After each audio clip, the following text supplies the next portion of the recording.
evening. Welcome to the Bellevue City Council meeting for March 4th, 2024. I want to thank you all for being here tonight despite rain, snow, or sleet. City Clerk, could you do roll call, please? Mayor Robinson. Here. Deputy Mayor Malakoutia. Here. Councilmember Hamilton. Here. Councilmember Lee. Here. Councilmember Neuenhouse. Here. Councilmember Stokes. Here. And Councilmember Zahn. Here. Thank you. Deputy Mayor Malakoutia, could you please lead us in that? Okay. I pledge allegiance to the flag of the United States of America and to the republic for which it stands, one nation, under God, indivisible, with liberty and justice for all. Justice. Okay, we have one proclamation tonight, Women's History Month, read by Councilmember Janice Zahn. Yes, thank you. I think it's really appropriate that on March 4th, we're going to read a proclamation about women as we march forward. Whereas Women's History Month celebrates the vital contributions of women to our society and recognizes specific achievements women have made over the course of history in a variety of fields. And whereas Women's History Month began as Women's History Month or Women's History Week in 1981, when Congress authorized and requested the week to be proclaimed beginning March 7th, 1982. And whereas in countless recorded and unrecorded ways, American women of every race, class, and ethnic background have made historic impacts on the growth and strength of our nation, state, and local communities.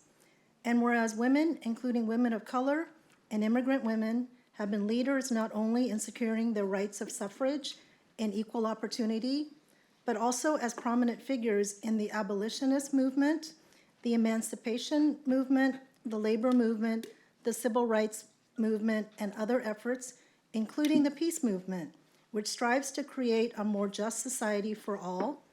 And whereas we must reflect on the significant burdens women and girls continue to bear today, particularly women of color and immigrant women, including unequal wages, disproportionate caregiving responsibilities, lack of access to health care, and loss of employment, while acknowledging that much more needs to be done to overcome these barriers.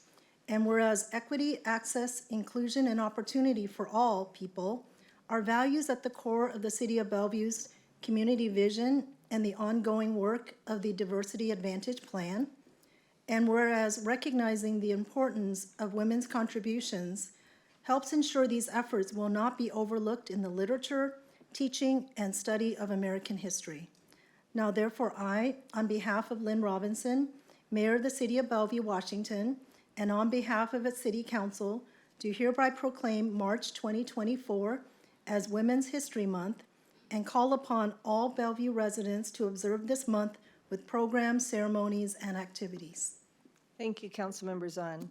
We do not have any one person to receive this proclamation, so I would like to invite all the women in the room to come up for a picture, and maybe Joe Todd, you could take the picture for us.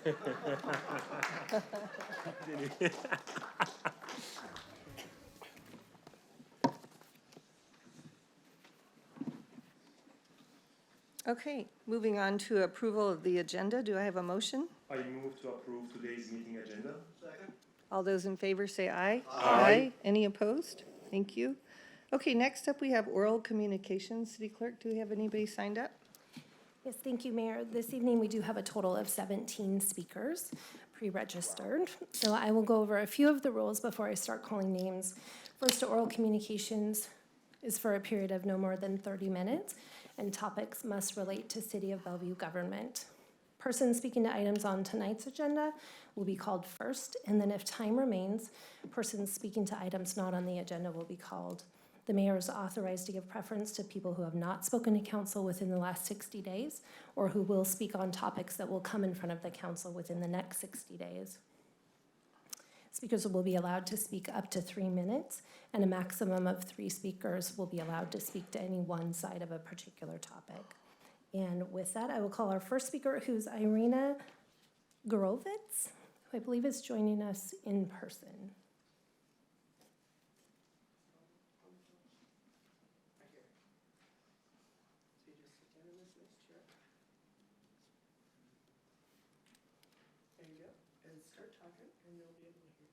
Welcome.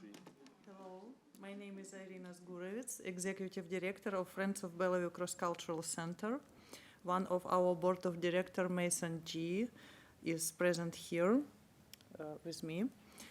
We are a 501c3 nonprofit organization established as a cross-cultural 2 years ago. We are a community-based organization with volunteers from all different cultures. We bring people of different cultures together through learning, sharing, understanding, and working on projects of common interest.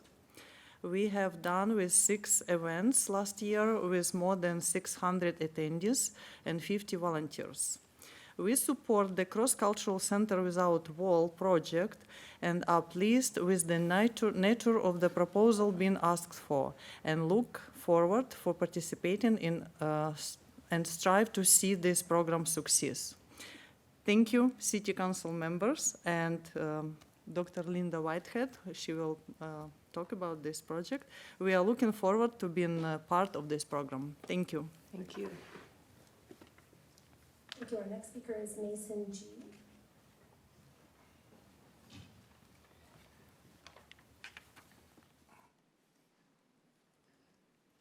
Welcome. Thank you.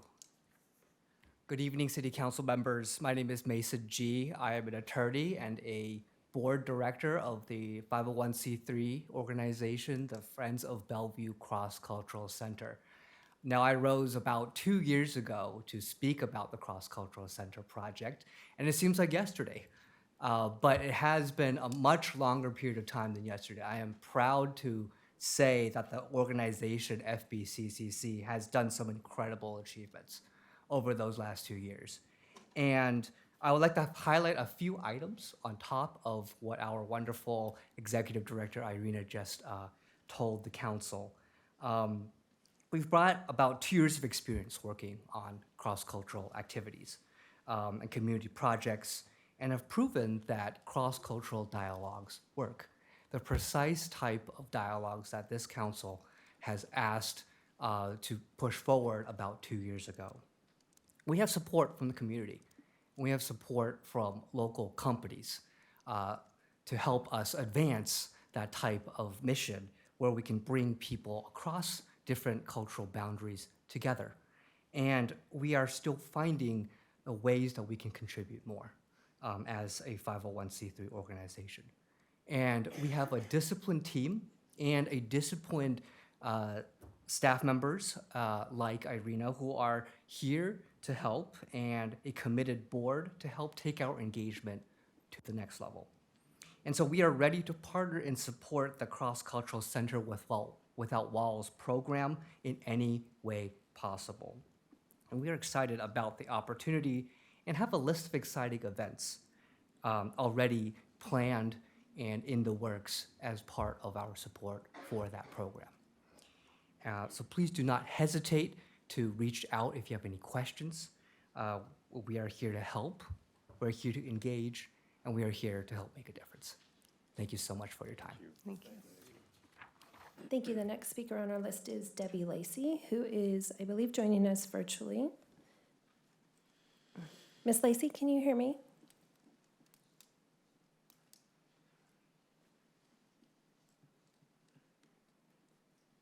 Hi, may I begin? Yes, you may. Your time begins now. Thank you so much. Good evening, Mayor Robinson, members of council. I'm Debbie Lacey with Eastside for All, and I'm here to thank you for the investment made in cross-cultural programming with the current opportunity available to the community. Bellevue staff have done an excellent job convening welcoming spaces that were very well attended and brought many people together to learn about this opportunity. However, I'm here to ask for your support so this programming doesn't become a substitute for the Bellevue community's longtime desire for a cross-cultural community center with walls. The city's 1993, yes, 31 years ago, Cultural Diversity Community Action Plan called for the creation of a formal cultural center in Bellevue. They said this concept has been echoed in other policy documents such as the Cultural Compass and the Parks and Open Space System Plan, yet never realized. This center will be a place for curiosity, appreciation, understanding, and celebration of community culture and diversity. Recommended actions from 10 years ago in the Diversity Advantage Plan said that the city was to convene a community advisory group and it touted the Experimental Learning Center as a citywide cultural center. Mission to educate, celebrate, challenge, and inspire Bellevue to be a welcoming and inclusive community that embraces diversity. While the Diversity Institute terminology has been dropped as a name, the concept remains, and the community's desire for such a facility remains strong as well. In 2016, Bellevue approved a series of studies to understand existing spaces used for public and private programming, to develop planning alternatives, and to conduct financial analysis related to a cross-cultural facility. From the study's findings, there is strong interest and enthusiasm for a branded and identified cross-cultural center in Bellevue, separate from existing community centers. Myself and all the community leaders and groups that have participated in multiple efforts to gather input across nearly a decade now hope that Bellevue will support the vision for a physical facility with walls. Bellevue has the opportunity to build something that honors community input and advances its commitments to equity and inclusion in ways that current community centers and programming alone cannot fulfill. While we're grateful for funding support for programming, it feels like yet another data gathering exercise rather than a response to repeated calls for a cross-cultural community center. Can Bellevue create a facility that embodies its tagline, "Diversity is our strength, Bellevue welcomes the world"? Can it be a place of welcoming where new residents can come to learn about the community, meet their neighbors, contribute their ideas and talents? Can it be a place, a designated physical space where people can come to with the expressed intent to learn and work together across differences?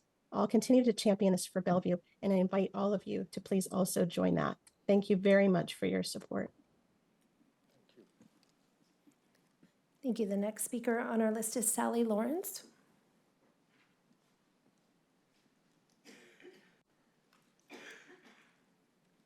Welcome. Good evening, City Council. I'm Sally Lawrence. I'm chair of the steering committee for the Save Coal Creek grassroots effort, which is urging the City of Bellevue to purchase the Milt Swanson property on Lakemont Boulevard in South Bellevue because it has incredible historic value. So I'm speaking with respect to one item on the consent calendar, which is listed as Ordinance 6779. And so this is mainly procedural, but we're very happy to see this indication that the staff of the city is moving forward to make sure that the very large Conservation Futures grant that was announced last summer by the county, we're so excited that the city staff are continuing to make sure that all the procedures are in place to secure that amount of money when the time comes. And so we're really pleased to see that development. And we just wanted to let you know that Save Coal Creek is continuing to educate the public of our city about the value of that property down on Lakemont Boulevard. We recently led a hike, a history hike related to seeing the remnants of the coal mining industry down at Redtown Trailhead. And we had 14 people join us for that on a Sunday afternoon that was started out kind of rainy, so that was pretty good. And then this past Sunday, more than 60 people joined us as Steve Williams, who's here with me tonight, gave a really excellent talk about the history of the coal mining in this area. And people were really, really excited to hear that. So finally, we asked City Council to go ahead and I believe the action would be to approve this ordinance. And again, it's an indication that we're on the right track, and we appreciate this support. Thank you. Thank you. Thank you. Our next speaker is John Zulanis.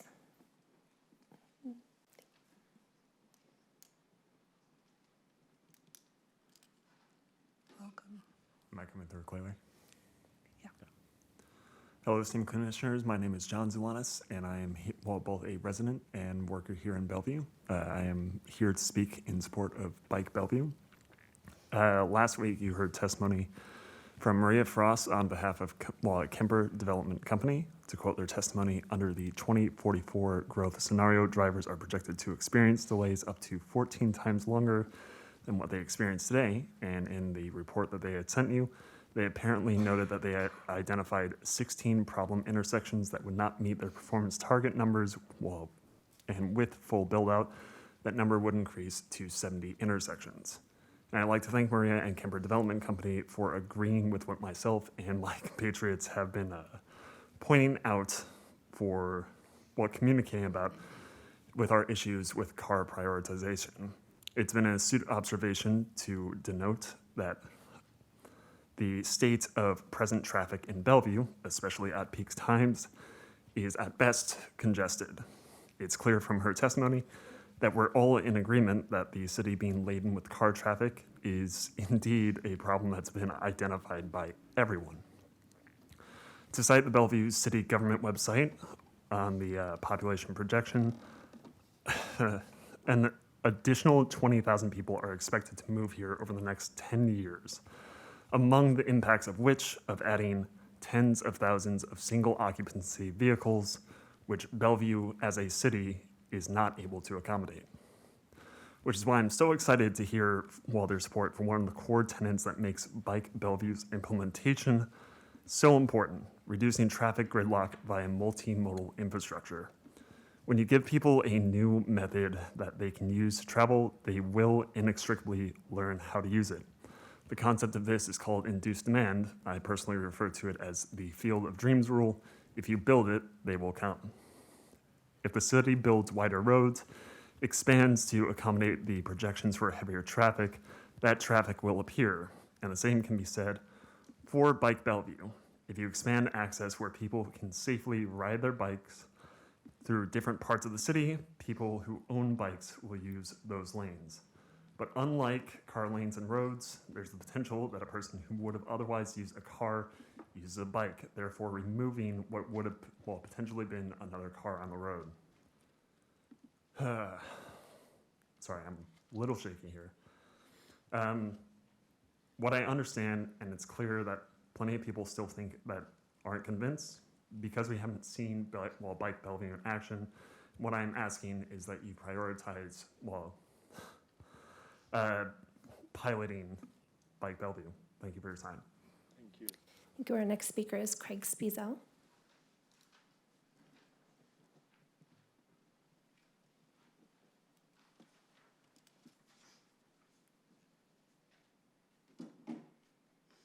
He speaks in every meeting. Welcome.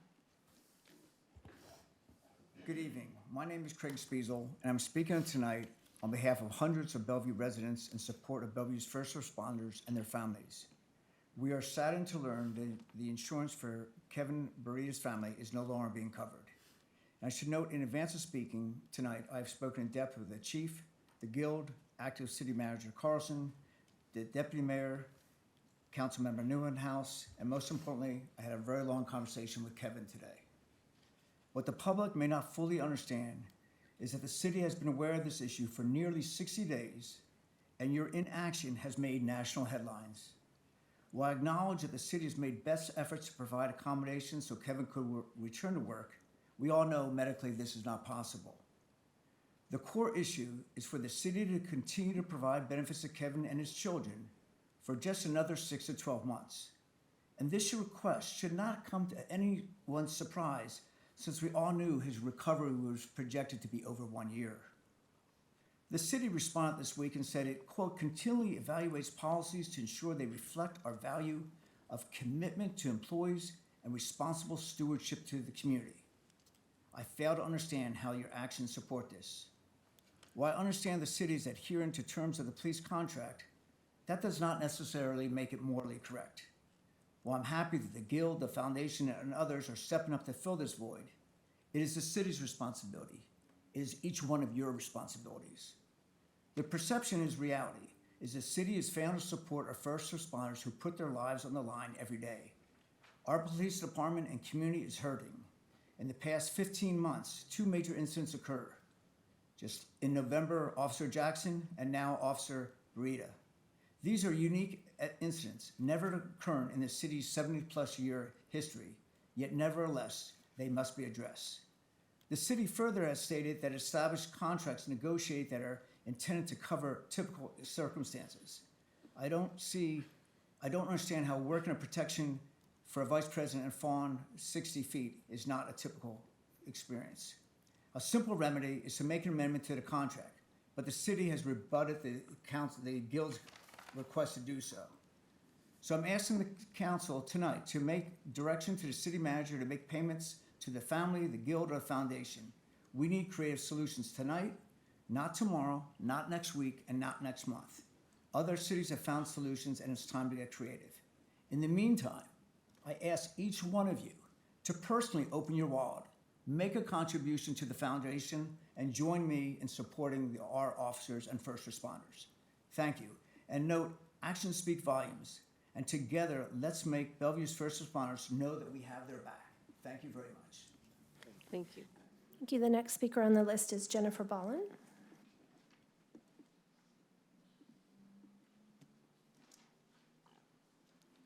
Ms. Ballin, if you're joining us virtually, can you raise your hand, please? Okay. Moving on to the next speaker, who's Janice Bristol.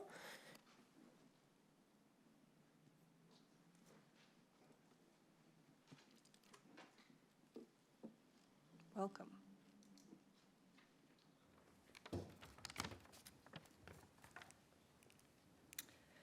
Greetings, esteemed Mayor Robinson and distinguished members of the Bellevue City Council. I'm very pleased to be in front of you tonight.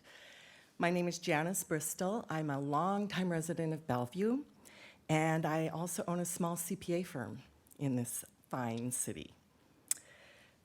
I come before you tonight in a personal capacity to urge you, as the leaders of our city, to consider the adoption of a ceasefire resolution to promptly address the violence and mass killings in Gaza.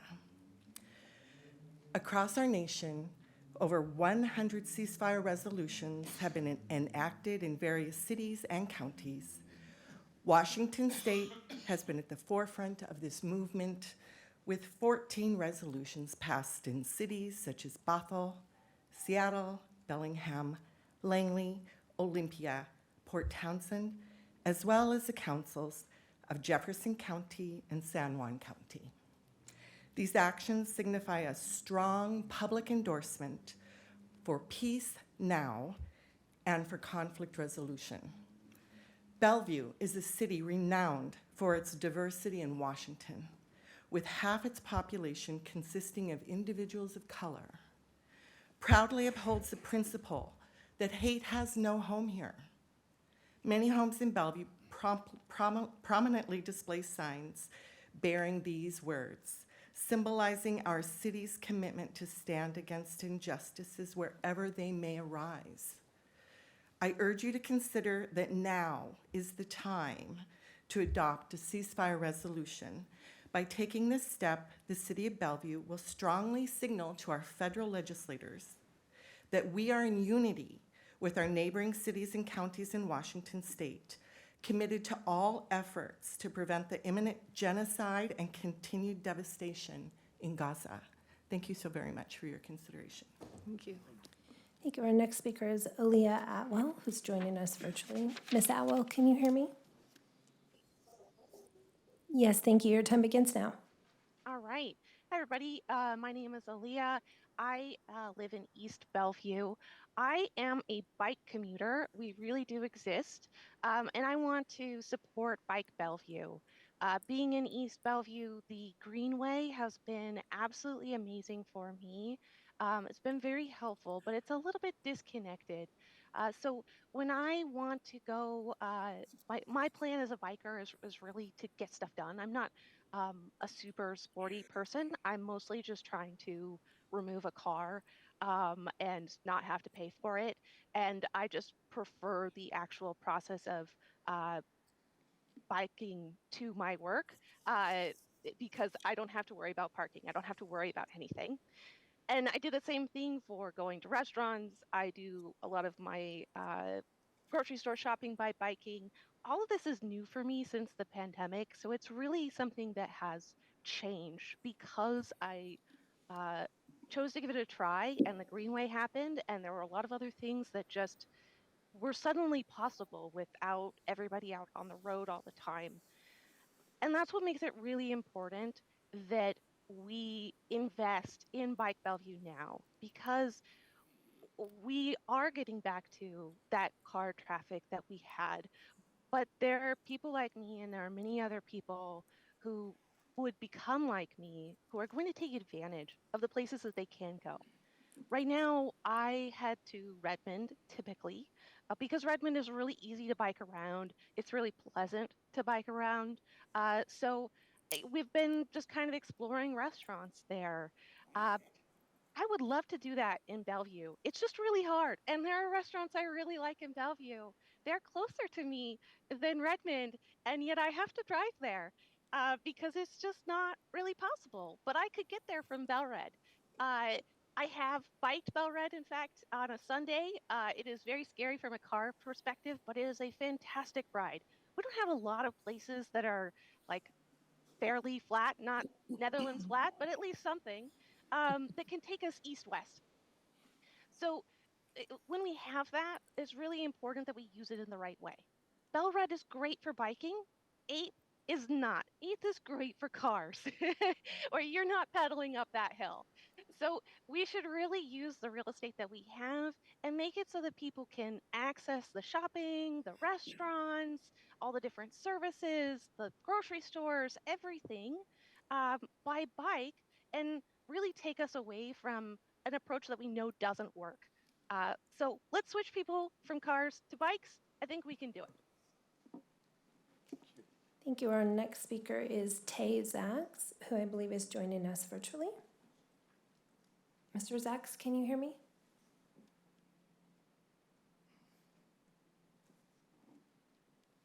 Okay, Mr. Zaks has disconnected from the All right, meeting. good evening. Oh, Am I coming through all right? hello, yes, you are.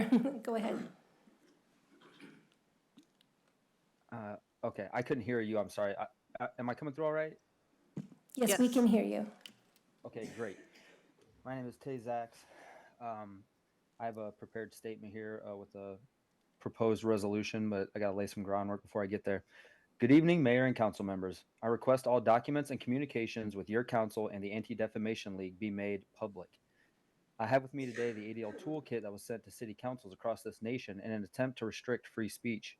Freedom of all speech is protected by the Constitution and backed by many Supreme Court rulings, which have ruled consistently that free speech cannot be restricted for, quote, hate, which is not a legal exception to the First Amendment. Quote, hate speech is as protected as any speech because opposing political groups often characterize their enemies as being motivated by hate. The Constitution and First Amendment preserve the rights of our citizens to speak out against whatsoever they choose. It is not hateful to point out 96% of American media is controlled by 6 Jewish corporations. It is not hateful to say that over 80% of Joe Biden's cabinet is Jewish. It is not hateful to go to nyc.gov and search oral circumcision, where you will discover the detestful fact that rabbis molest children by sucking the bloody circumcision wound with their mouth. It is not, excuse me, sir, I have not said, I have not said anything out of line. I haven't said anything hateful or insightful. I'm going I to ask haven't called for that this violence. pertain to this Bellevue City Council actions. I'm not hearing anything that pertains to the Bellevue City Council. I'm getting to my resolution I would like to make. If that gentleman could control himself for a little bit while I have my time, I will get to the resolution I'm asking for. Let's hear it. Okay. All right. I'm not there quite yet. It is not hateful to tell people to go to gtvflyers.com and watch Europa.net. What is hateful is the Talmud, the preeminent Jewish scriptures that say things like Yebomoth 98a. This has all nothing non-Jew to children are do animals. with the Bellevue City Council. getting I'm going to there. ask Please you give me my to time. get to the part that has to do with the Bellevue City Council actions, okay? Let's hear your resolution. Okay. I call on this council to pass a resolution which reaffirms the Constitution and Bill of Rights as the unadulterated law of the land. The ADL was founded to protect a child-murdering pedophile named Leo Frank in 1913. The ADL is an anti-white hate group comprised of dual citizens who relentlessly Let's keep attack the this people who to the founded Bellevue City Council action. I'm saying it right now. I'm asking you to make a resolution saying that you're not going to work with the ADL who tries to stifle the European voice in America because they hate whites and they protect everybody else except for whites and attack them. And you guys get packets sent to you from the ADL to teach you how to try to shut down my speech right now. You've interrupted me multiple times. Mr. Zimmerman, fuck you, nigger. Please White do not. fucking power. Okay. Hail Hitler. Nigger, nigger, Mr. nigger, nigger, nigger, nigger. Mr. Zimmerman, please do not interrupt. That's your first warning, okay? Oh, I can't interrupt. I've been interrupted I'm the whole talking time. to Mr. Zimmerman. I'm popping off talking to at the Mr. mouth. Zimmerman. All right, that was great. Thank you. You know, I'm just going to make a comment here. Most people in our city have the ability to express themselves without being insulting or condescending or hateful or using offensive language. It's not a requirement, but I will say that 99.9% of the people who speak to us have that ability, and I appreciate it. We all do. Who's next? Thank you. The next speaker is Molly Cogner, who I believe is also joining us virtually. Ms. Cogner, if you're joining us, could you please raise your hand? Okay, seeing none. Our next speaker is Jonathan Poklowski. Mr. Poklowski, if you're joining us, can you please raise your hand?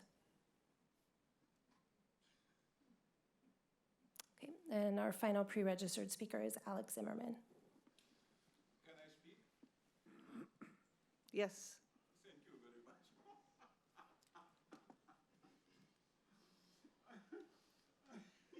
Mr. Zimmerman, I'm just going to ask you in advance to please speak to things that have to do with the Bellevue City Council, okay? Otherwise, I will be... Absolutely. You're absolutely right. I respect you because every time as I come and speak, I do in this behalf of you. You know what it means? Because you're acting like a fascist with Nazi Gestapo principle. First Amendment, freedom of speech, Ninth Circle decision guarantees speech without limitation, without time limitation. 30 minutes, what is you doing only for Alex Zimmerman for the last 10 years, you know what it means, is exactly shows this. You cannot do this by law. You are 100% criminal. By definition, in civilized country, when you criminalize, you know what it means, First Amendment, Constitution, and freedom of speech, you ought to be all be in jail for lifetime. What's happened? Where is you find this 30 minute? Ninth Circle make decisions, this guy absolutely right. It's no matter who are you, Nazi or anti-Semite, communist or Democrat, you have right for 3-minute speech. In Ninth Circle did this for last 10 years, many decisions about this. It's exactly what has happened. Guys, you don't understand why you're doing here. You acting like a pure fascist. You a junta, a bandita. It's exactly who you are. It's exactly what is you need stopping. You stopped this 10 years ago. I remember this because you did this only for me in 2012. And I sue you for this many times. Nothing changed. 20 people want today speak. You have 10 people, 30 minutes. Where is another 10 people? These 10 people supposed to be right for speak. I represent my people. 20% vote for me. 1,000 people support me in want exactly what is I explain. Freedom of speech is as constitution right. You only one council in location, and I speak in 1,000 city, from Tacoma to Everett, you know what it means, in dozen and dozen city. Nobody has this 30-minute limitation. Look, Mesley Island, look at Sequoia, look Redmond, look Kirkland. Nobody has these rules. As a normal American people, you only one criminal, bandita, and Nazi. That's exactly who you are. Where is you find these rules? Why don't give chance people speak? Right now, 20 people speak? Yes. And you, by your rules, you can doing this. You have officially in your rules, so end of the meeting, you can make another time for speech. Why you don't doing this? It's in your rules. Can you explain to me? So Sie Heil, my dirty Nazi pig, and give everybody chance for speak, no matter who are you, Jew, anti-Semite, Muslim, or come from the Mars or Venus. You understand? Freaking idiot. We have Thank you very much. reached the end of our pre-registered. One more, please, for public comment. Exactly. Come on, my friend. We are at Can our, you please let the city clerk address you so that she's running this? we have reached the 30-minute mark. That was our last speaker. Just hold on for a second because there may, please sit down for just a moment, sir. Mr. Zimmerman, please do not disrupt the meeting. I'm going to ask you to leave. No, it's a 20 people. Mr. Zimmerman. Yeah, I leave, so what? 20 people cannot speak. It's a problem. Okay. Can you escort Mr. Zimmerman out, please? He is disrupting our meeting. Thank you. You are Nazi pigs. That's exactly who you are. So you're saying that our 30 minutes is up. And Yes. so I'm afraid we are done with public comment. If Well, you I would think there like, needs to be like one more talking point about the reality of you what's know going what, on there in might Bellevue. be other people who also want to speak Well, before you You who all are need not more able than to 30 speak. minutes to offer public comment, to Sir, give you feedback of Could what's you going on. please Only not reason disrupt I'm our here is meeting? because Okay, we're going to take a break. I'm going to ask you to please. you know, you got to do something about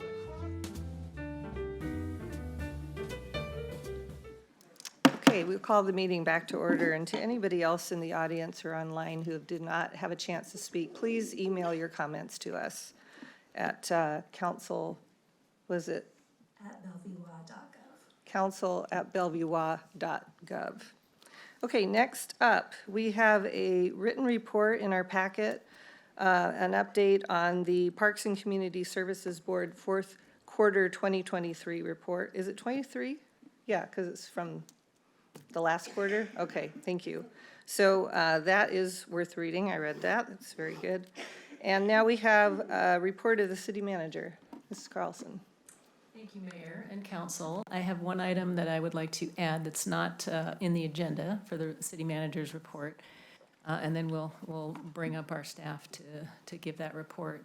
As you are aware, and as you heard tonight, we have had an issue recently regarding our city policies and our agreements for medical benefits coverage following serious injuries on the job. And as you in the community are aware, last summer, our Bellevue police officer, Kevin Beretta, experienced a very serious crash injury while he was on the job. And the council, our employees, our community at large have expressed concern for Officer Beretta, his family, and his recovery. And I want to assure the council and I want to assure the community that we support our police department and all of our employees. And when a situation arises where there's an injury on the job, we do take a look at our policies. And where those policies are not meeting the needs, we will re-examine them. And in this case, we are re-examining them. Officer Beretta continues to receive workers' compensation coverage for his injuries. In addition, he has received 6 months medical benefits coverage provided by the city, and this did expire last week when Officer Beretta was not able to return to work. This 6 months coverage period is outlined in our city policy that covers all of our employees. It's also agreed to in the collective bargaining agreement through the police union. Officer Beretta's situation has raised questions about the policy, as I mentioned before, and the agreement terms, frankly. In this case, I do want to recognize and thank our valued community partners, Bellevue Police Foundation, Police Officers Guild, Police Management Union, and our professional staff union for providing monetary assistance to Officer Beretta and his family to help them cover their insurance premium costs and to provide other financial support. Our partnership with them is very helpful in this case in particular. Our entire community and our council are concerned about Officer Beretta, his family, his future, and his recovery, as well as the efficacy of our policies. Based on his experience, we are evaluating the current policies and the mutually agreed upon contracts with the Police Guild and with all of our employees. And if you'll bear with me a little bit, I'd like to go into a little bit of background to answer some of the questions that have come up about what does the city do to support our employees. And this is a little technical, but I'll try to make it not as technical as possible. So when employees of the city are injured on the job, state workers' compensation provides wage replacement and health care coverage. And this continues until the injury-related issues are resolved and the employee is ready to return to work. So the workers' compensation pays for all of the approved medical, hospital, and related services due to the workplace injury and the on-the-job injuries. And the collective bargaining agreement that we have between the city and the Bellevue Police Officers Guild defines how those additional benefits, employer-sponsored benefits, will be provided. We work with employees, all employees who are injured, to help find options. But if an employee is not able to return to work, to perform light duty work, or modified light duty work, the medical insurance through the city ends after the 6-month period, based on those mutually agreed upon collective bargaining agreements and the city policy. If this occurs, the employee and any covered family members can continue their medical, dental, and vision coverage through COBRA. And as I stated before, in Officer Beretta's case, these COBRA payments are being paid with donations from a variety of community partners. It's rare for employees to suffer serious injuries on the job to this degree.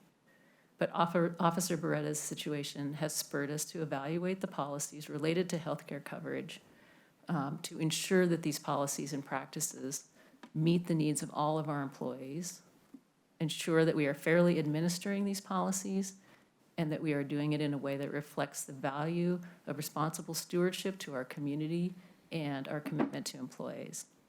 I'd like to acknowledge Councilmember Neuenhuis for raising this issue last week and indicating that he intended to ask staff to initiate a full review of our policies. This work was already underway, as I had directed staff in February to evaluate the sufficiency and effectiveness of our policies for all of City of Bellevue employees and to identify options that we might have. As for the timing of that review, we're still underway in evaluation. The Human Resources team is working very quickly to identify options that will be able to apply potentially to all of our employees and to Officer Beretta. And because I don't have a firm timeline, we will commit to providing council with regular updates because this is an urgent situation. We want to address it in that manner. So thank you.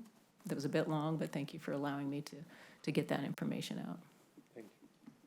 Thank you. Okay.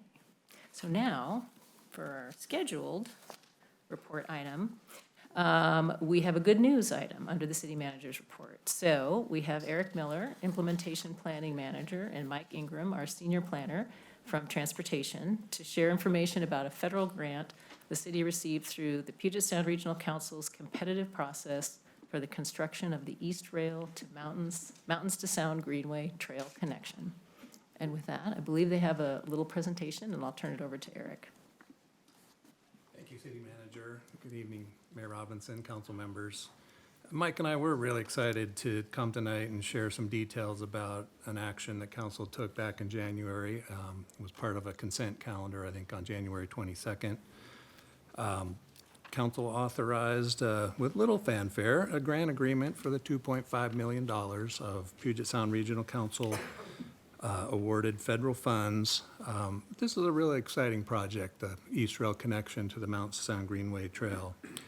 Just like two crossing interstates, interstate freeways need an interchange, Interstate 990 and Interstate 405 as a close by example. Bellevue has two major regional trails, the East Rail running north-south and the Mount Sun Greenway Trail running east-west, currently with no simple way to connect from one to the other. This grant will, in effect, allow the city to construct a freeway and a trail interchange between these trails, and by the way, for a whole lot less money than freeway interchanges. And without further ado, I'll hand it off to Mike Ingram, who's really our transportation department in-house expert on everything East Rail, including connections to and from East Rail. Thank you, Eric. Yes, I have the really the pleasure of working closely with the county on implementation of the East Rail in Bellevue in collaboration with several other city staff. Let's go to the next slide. The East Rail has been a city council priority for a number of years. There's significant progress that's been made. The green segments here on the screen are open for use, including parts in Bellevue from the Sound Transit Maintenance Facility northward into Kirkland and beyond, and then from Coal Creek Parkway south to Renton. So that's what's currently open. In the next 2 years, we have some key segments opening in the Wilburton part of Bellevue. Those are shown in yellow on the screen.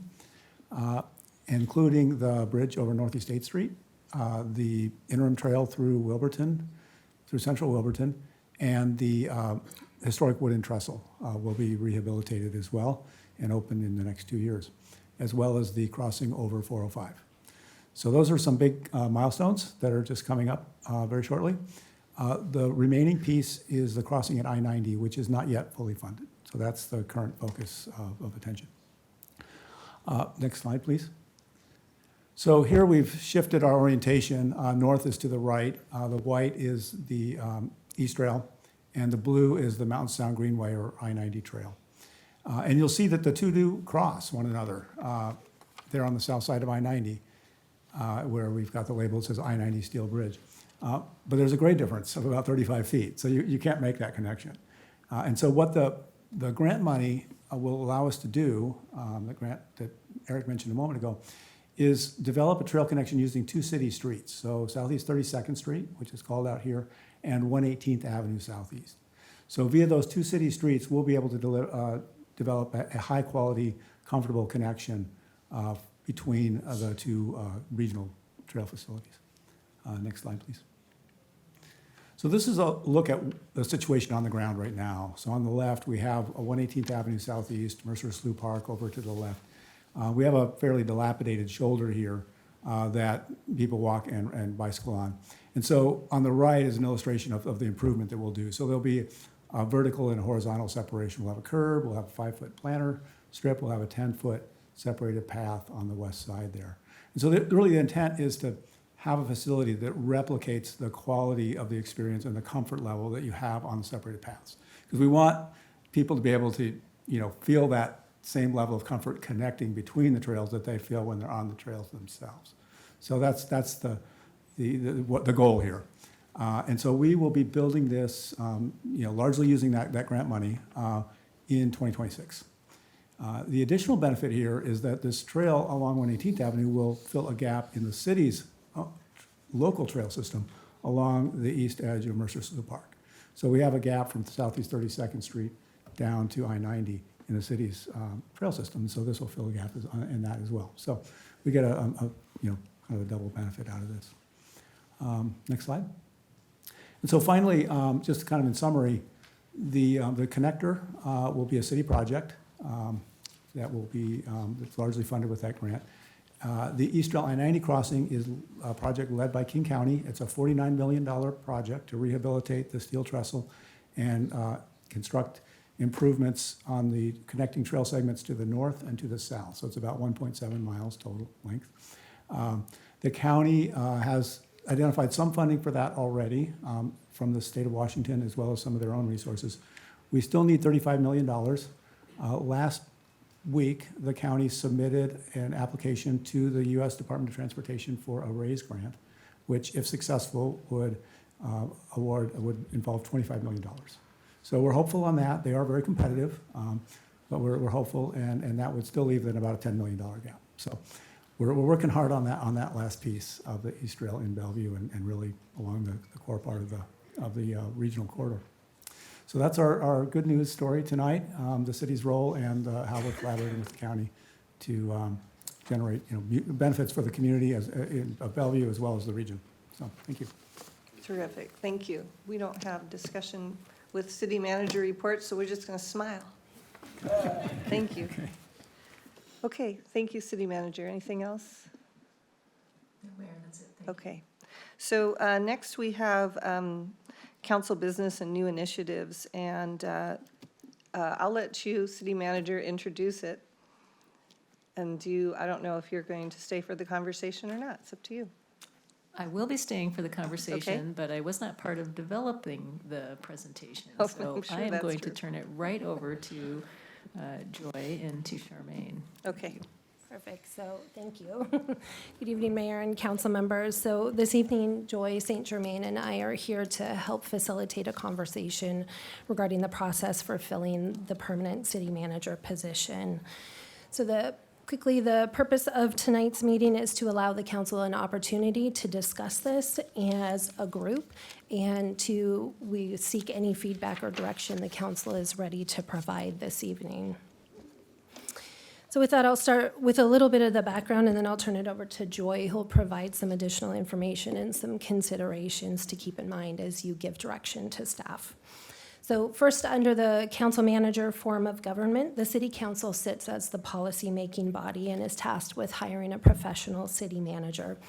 This person is the one and only direct employee of the city council and must be appointed based solely on the individual's experience and administrative qualifications. The city manager is also appointed and can be removed by a majority vote of the council.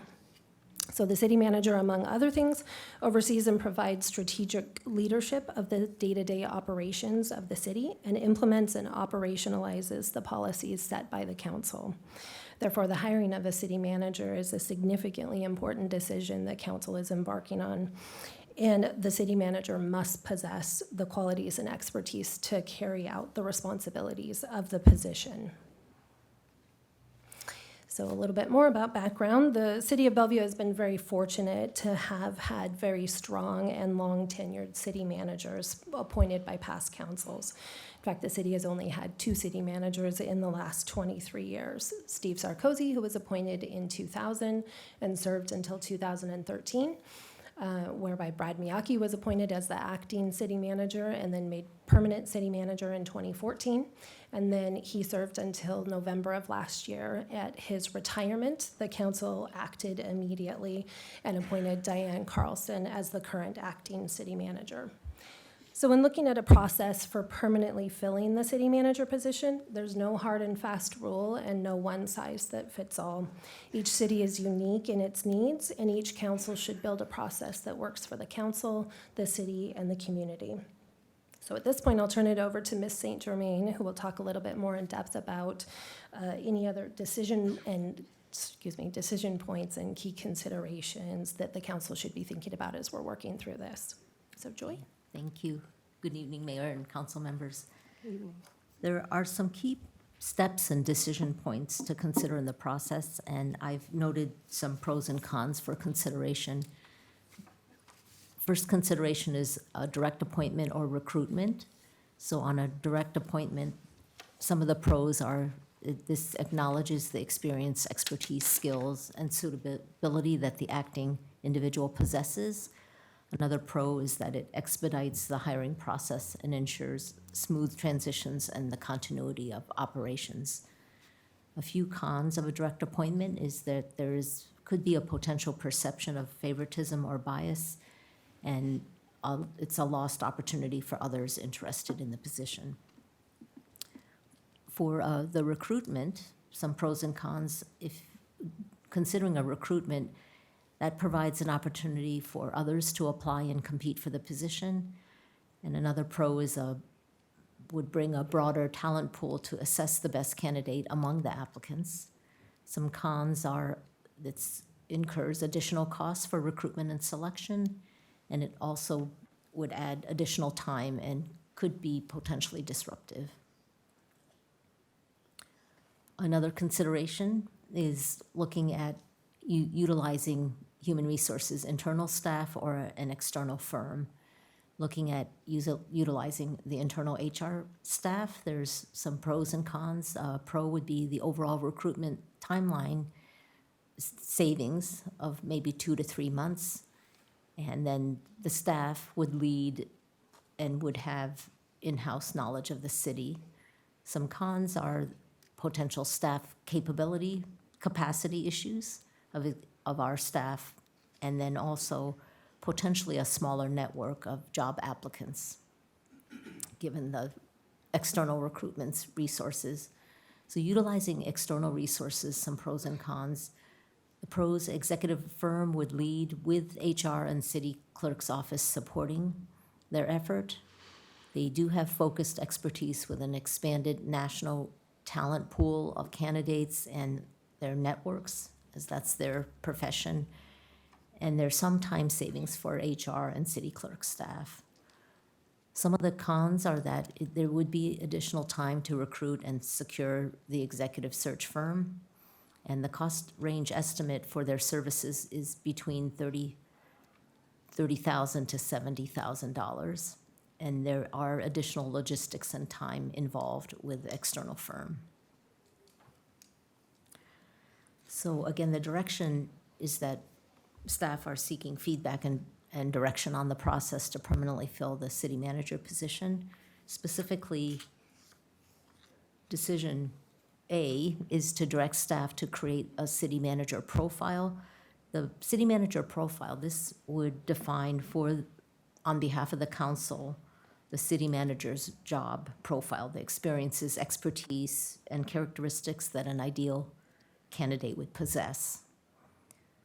Decision B is, as mentioned, direct staff on a direct appointment or a competitive recruitment.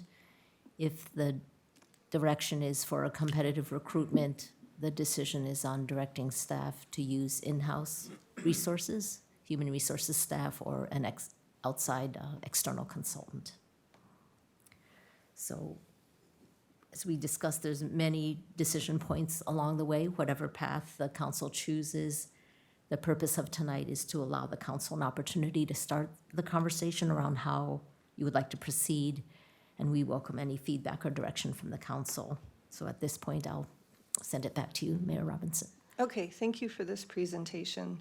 So there's a number of decision points we could have tonight, but the first one is, do we want to create a city manager profile? Are there any comments or questions on that? Go ahead, Councilmember Zahn. Well, I would say that for me, first of all, thank you for providing this explanation of the process. I think it's really important that this is the only job that the city council selects, that we are very visible and transparent about what we're doing in our decision. So I support, and in fact, I would say that it's important to me that we create a city manager profile so that we're really visible about what are the qualities that are important. My question would be, it says direct staff to create a city manager profile.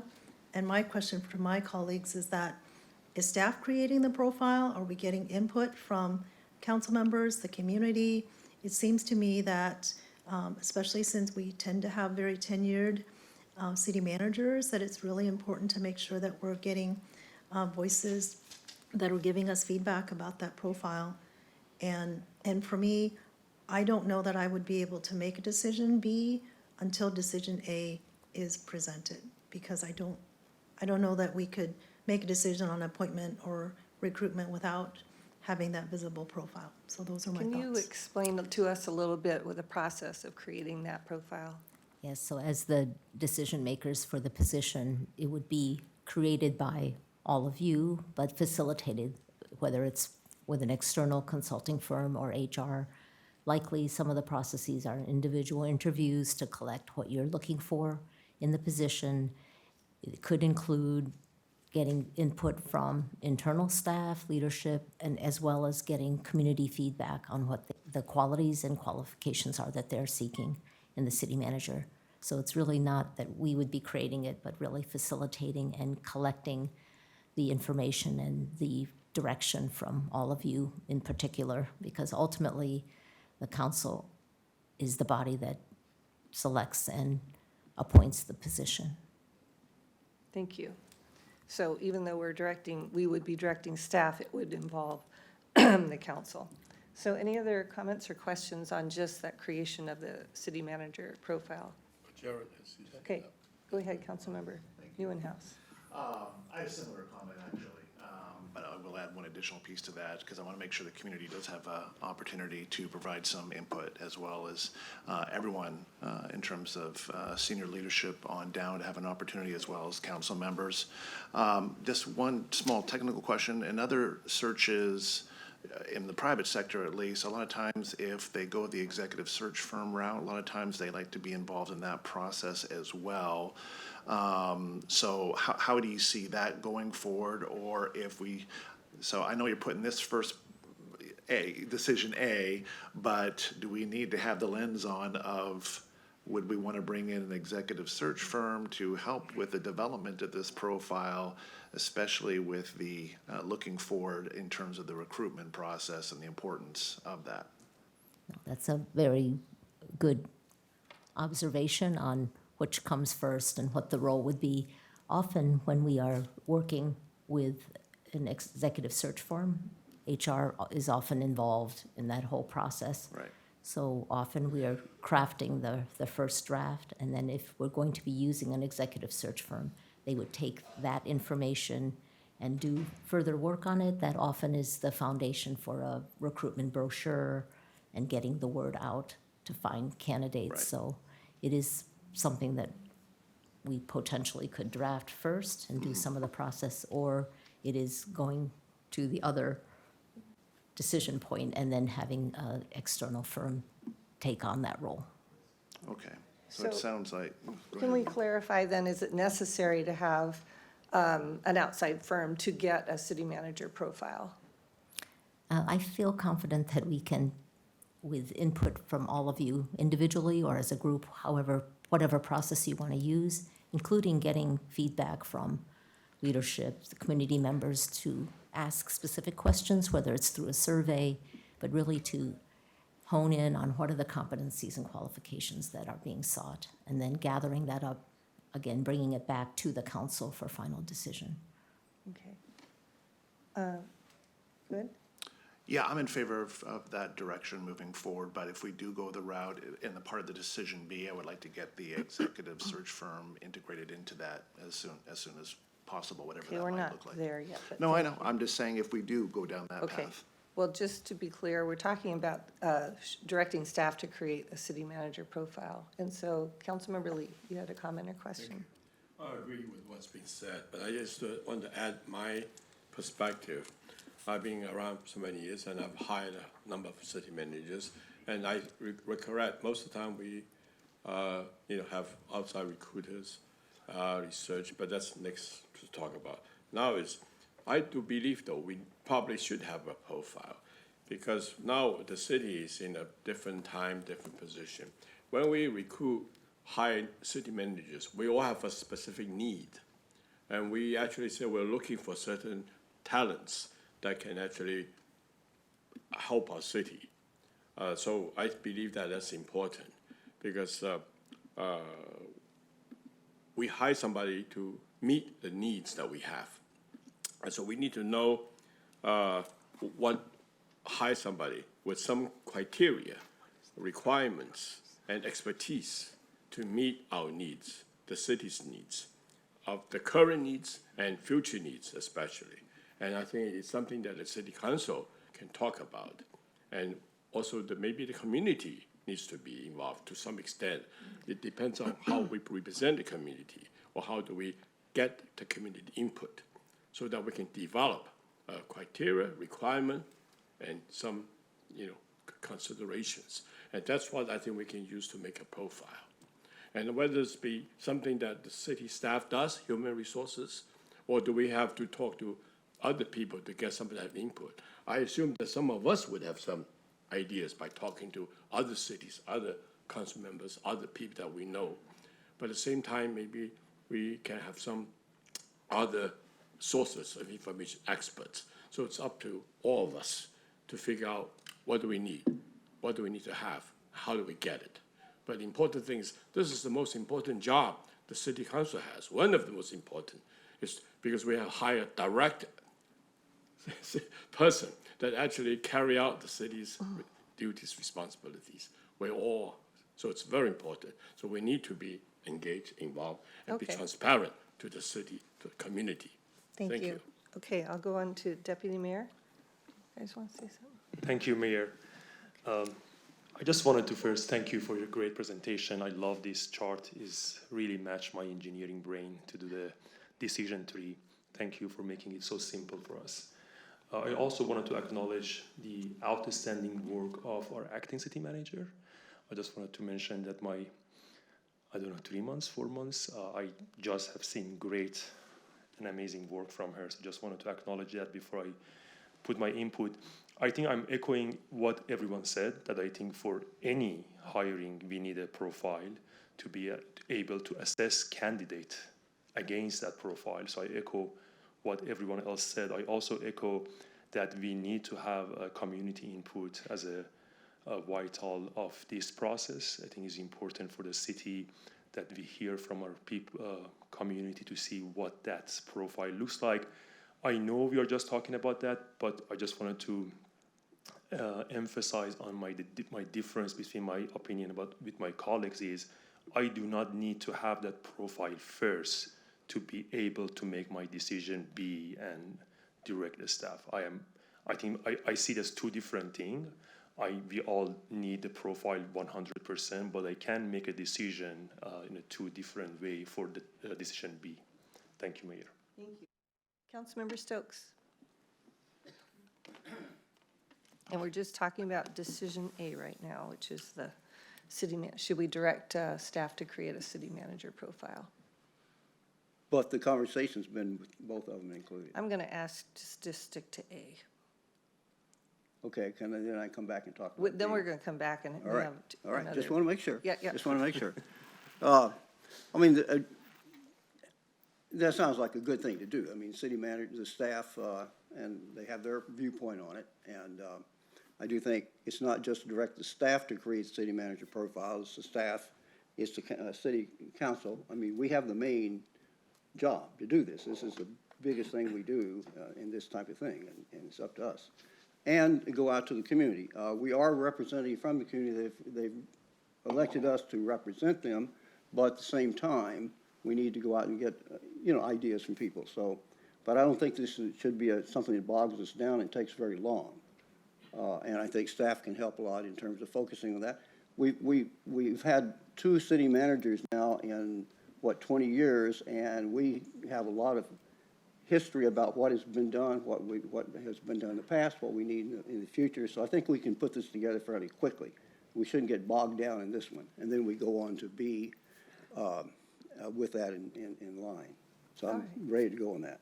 Good input. So I'm hearing a desire to create a city manager profile to include input from city council members and community, but not just that input. So is there a motion? I can make a motion. I make a motion to direct staff to create a city manager profile for the city manager hiring. Second. All those in favor say aye. Aye. Any opposed? Okay, now we're going to move on, and we do not have to come to a decision tonight if we're not ready to, but let's have the conversation. So we have a choice to hire an outside firm or to do an internal process with our HR staff. So,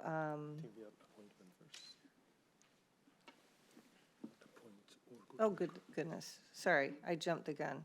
Okay, forget what I just said. The next decision item is to whether or not we want to direct staff to do the appointment, or which would be us. Okay, I'm sorry. I so got into the next thing that I'm confused myself. So an internal appointment would be the council making the decision versus, and with the help, versus what? The decision point is a direct appointment or a recruitment process. Okay, thank you. That's it. All right. I'm sorry. Yeah. So let's go over that. So the direct appointment would be? That would be appointing the acting city manager, Diane Carlson, as the official. Council doing that. The council doing that, Right. and then the rest of that process would be to establish the employment contract and approve that process and move forward from there. Versus having a competitive recruitment. competitive recruitment. Where the job, after the job profile is completed, is to post the job and to go through that process. Yep. Competitively. Yes. Okay. So any comments or questions on those two choices? Is it clear to everybody? Okay, let's start on this side. Councilmember Stokes. So what are you asking us to do on this? Well, Make a choice? You know, what does this mean? if we had a strong decision tonight, we could make a decision. Okay. But I think right now what I'm asking you to do is to have a conversation on what your preference would be and Okay, why. that's what I want to make sure. My preference at this point, or any other point I can come up with, is to make a direct appointment of Diane Carlson. I support her because of, for a lot of reasons. And I go back to the history, and I wasn't here, of course, 30 years ago. Conrad might have been involved in it, with the city manager who was here when I first came on board. But working with Brad, and I have to tell you, from my viewpoint at that time, that was a really difficult process. And we spent a lot of time, a lot of money, a lot of going back and forth. We almost lost Brad. And Brad was, and I think my opinion was really the best, and it turned out to be that way. So I think we have a candidate who is exceptionally ready and skilled and to lead us forward. And we are going into a comprehensive plan work, 10-year rework, Bellred, Wilburton, and all that. And we do not need to spend months of time, which it will, and a lot of money, and not focusing and being somewhat off on doing this other thing as well, trying to find a city manager that makes those decisions, when we need to be going forward. We know what we're doing. We have a very good system put together, and we have a great staff. We have a very functional council. We have a lot of community people involved with us. And I think we're at a point where if we have a person who is excellent, and I doubt that we'll get somebody that's any different or better, then we should go forward. And that's what I'd like to see us do. If we go the other process, we'll all work together on that. But I'm very much positive about having Diane Carlson become our next city manager. Thank you. Councilmember Hamilton. Thank you, Mayor. I certainly agree with all the comments that have been made regarding our acting city council manager, our city manager. So I think we've been very fortunate to have someone as skilled as Diane at the helm. But I also think that a recruitment process is about more than just choosing the best candidate. It facilitates an important discussion that I think will serve us. We have a chance to talk about our values and our goals, direction, and ways for us to move to the next level. So it's about a lot, and I think it's an important process for all of us to go through and clarify our own values and kind of make some statements and make sure we have our priorities together and that our new city manager can carry those out. I don't think we're going to be interviewing good candidates and bad candidates. I think we're going to be interviewing great candidates, and we have to select from really qualified options, and certainly the current acting city manager is a top prospect and has served us well. But I do think it's important we go through a process, a recruitment process. Thank you. Councilmember Lee. Thank you. Well, it's amazing. From the newest member of the council to the longest serving council member, we agree. It's very difficult when we have to start talking about specific individuals, comparing people. And it's not really, I think, relevant to what we're doing. We have one of the best person that's our acting city manager. She may be the perfect match, right? But we're not talking about that. We're talking about somebody who meet the city manager's profile. We haven't even talked about that yet. So how do we know, right? So I think it's important that we talk about our values, about our future, about our present, so that we know where our city is going. Where does the community want to go? So we need to find the right person. And Diane may be the right person. And if it is, she will get a job. But regardless, it's transparency, it's accountability, it's responsibility. We have to tell ourselves, have a conversation among ourselves when we choose the person we want to act as a city. Because that's the most important position, important person, important job for the whole city. So I don't mind taking an extra time, I don't mind spending a little bit of money, So I'm not gonna be like, you know me, I'm a fiscal hawk. I don't want to spend a dime if I don't have to. But this is an important job. The city's future depends on it. Okay. So So you're I on the will, competitive recruitment side. absolutely, and I wish Diana the best luck. She will. And even would be better for her if she understands what is the profile, what is the requirement we want. And she fits it, she competes for it, she wins it. We love that, okay? But we should not forego anything that's Thank out you. there. Thank you. Okay, I'll weigh in here. You know, I just feel so lucky to have somebody as the city manager who actually lives in Bellevue, has lived here and raised her family here, who worked for the City of Bellevue, went on to work for the county, and sees and understands the big picture of where our city is in this region. And now we had to fight really hard to get her back to our city in the capacity that she's in right now. And so I would be very proud to do a direct appointment of Diane Carlson, and but I'm happy to go with the council majority on this. Go ahead, Deputy Mayor. Thank you so much, Mayor. I do agree with everyone who has just spoke, all of the council members. And I think one of the slides shows the pros of the search, and that was the prevention of perception of biasy, and that resonates with me. And I want to, as a city council, we do our one hire without that perception. So for that reason, I also agree with a search and a recruitment process rather than direct appointment. Okay, great. Councilmember Zahn. Yeah, thank you.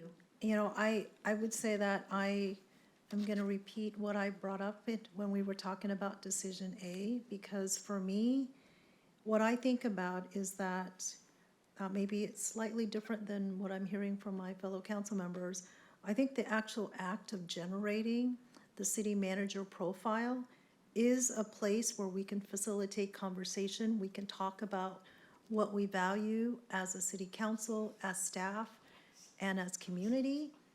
And there's a part of me that also thinks that, and I'm right back where I was when I started, which is I'm not sure I'm prepared to make a decision on Decision B, because if at the end of the profile that we have aligns really well with our acting city manager, where we are so it creates the visibility and the transparency for what we value, and the person that we have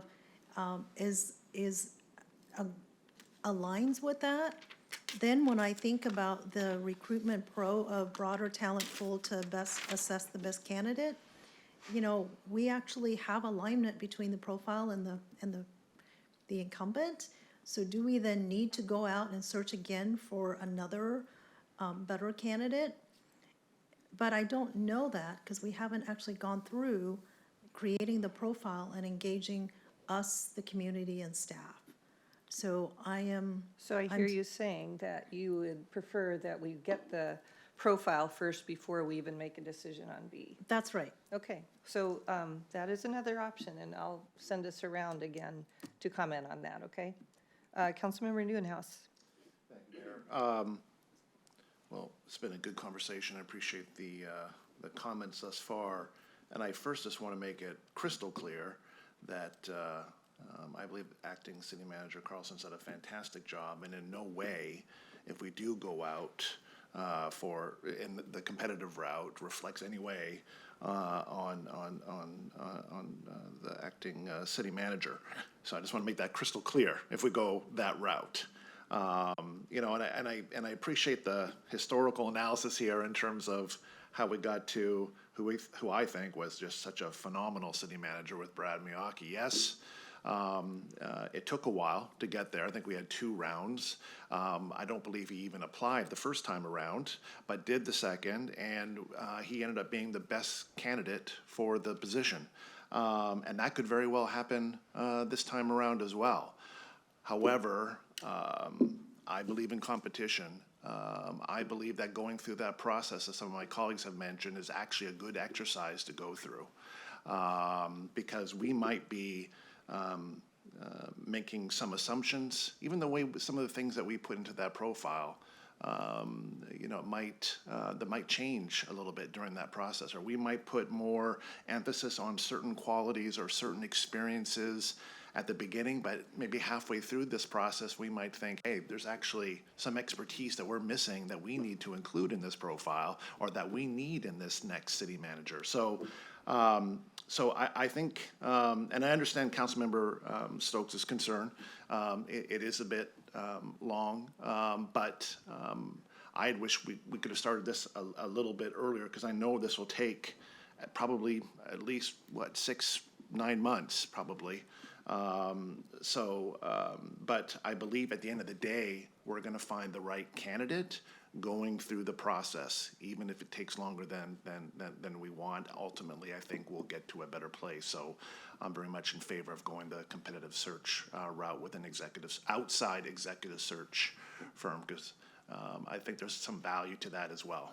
Okay, so right now, I will say that we have on the table, because I'm going to go with Councilmember Zahn, either that we do decision A first before we even consider decision B, or we have already voted on A, and so tonight we would vote on B to do a competitive process. And then we can have a discussion if that was the outcome on how we would do that competitive process. But I would like to go through the dais again and ask if you prefer Councilmember Zahn's decision to wait on our decision B until we have the city manager profile, or if you're ready tonight to vote for a competitive recruitment.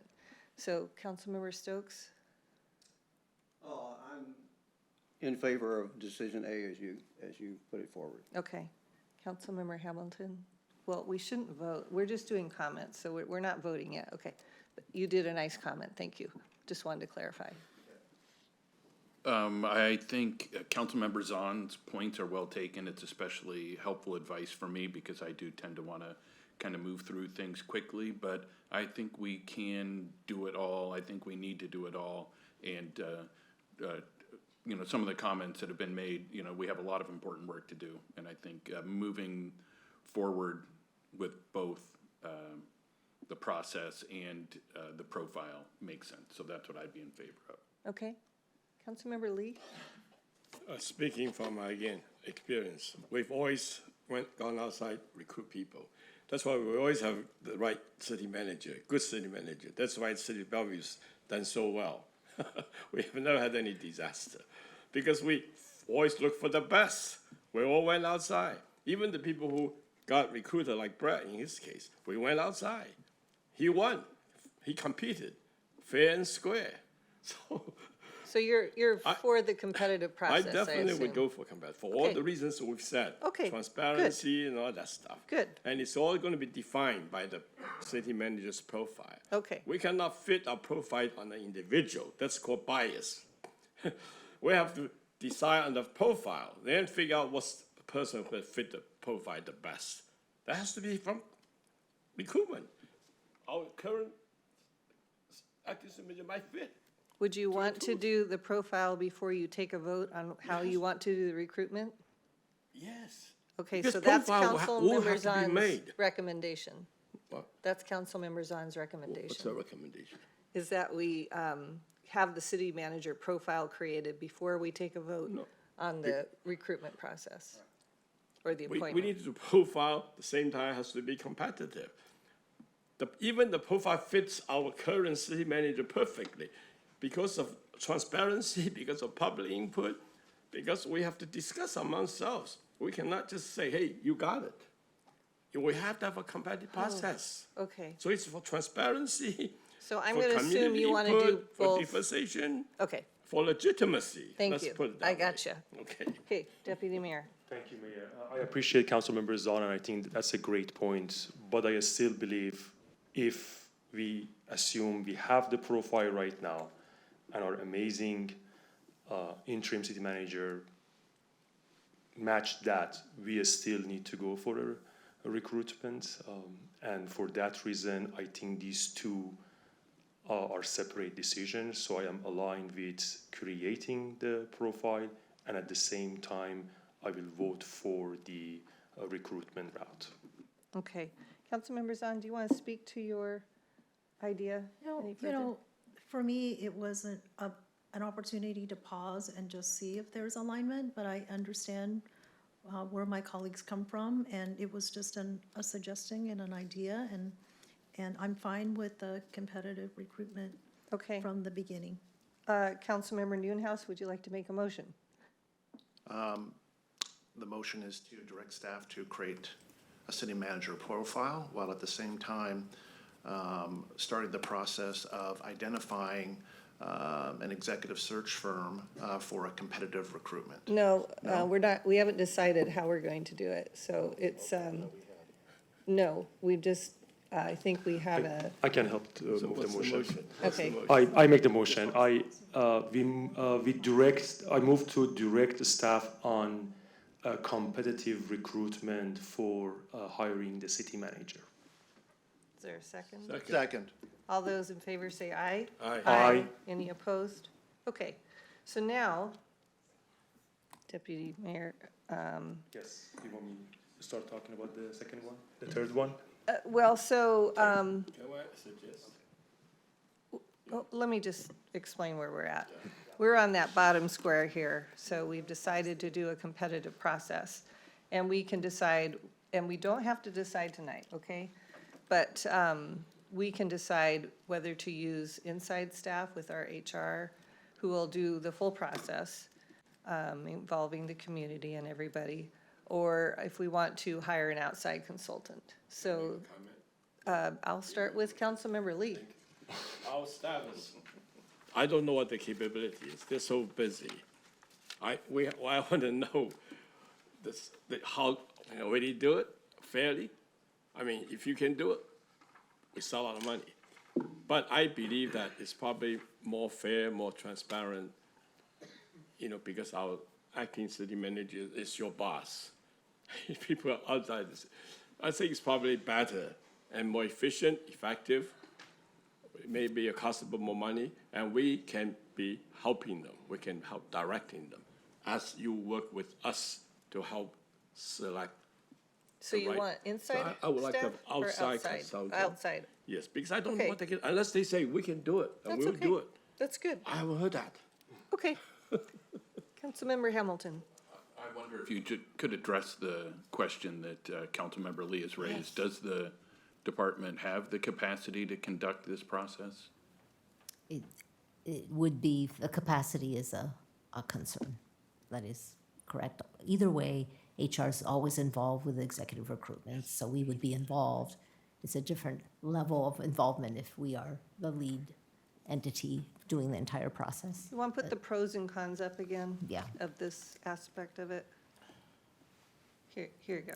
Yeah, we identified some of the pros and cons here of just what, because we will be involved regardless, but it is the focused expertise from an external firm. They have a built-in network and talent pool. That's what they do for a living. And there would be some time savings if they took that lion's share.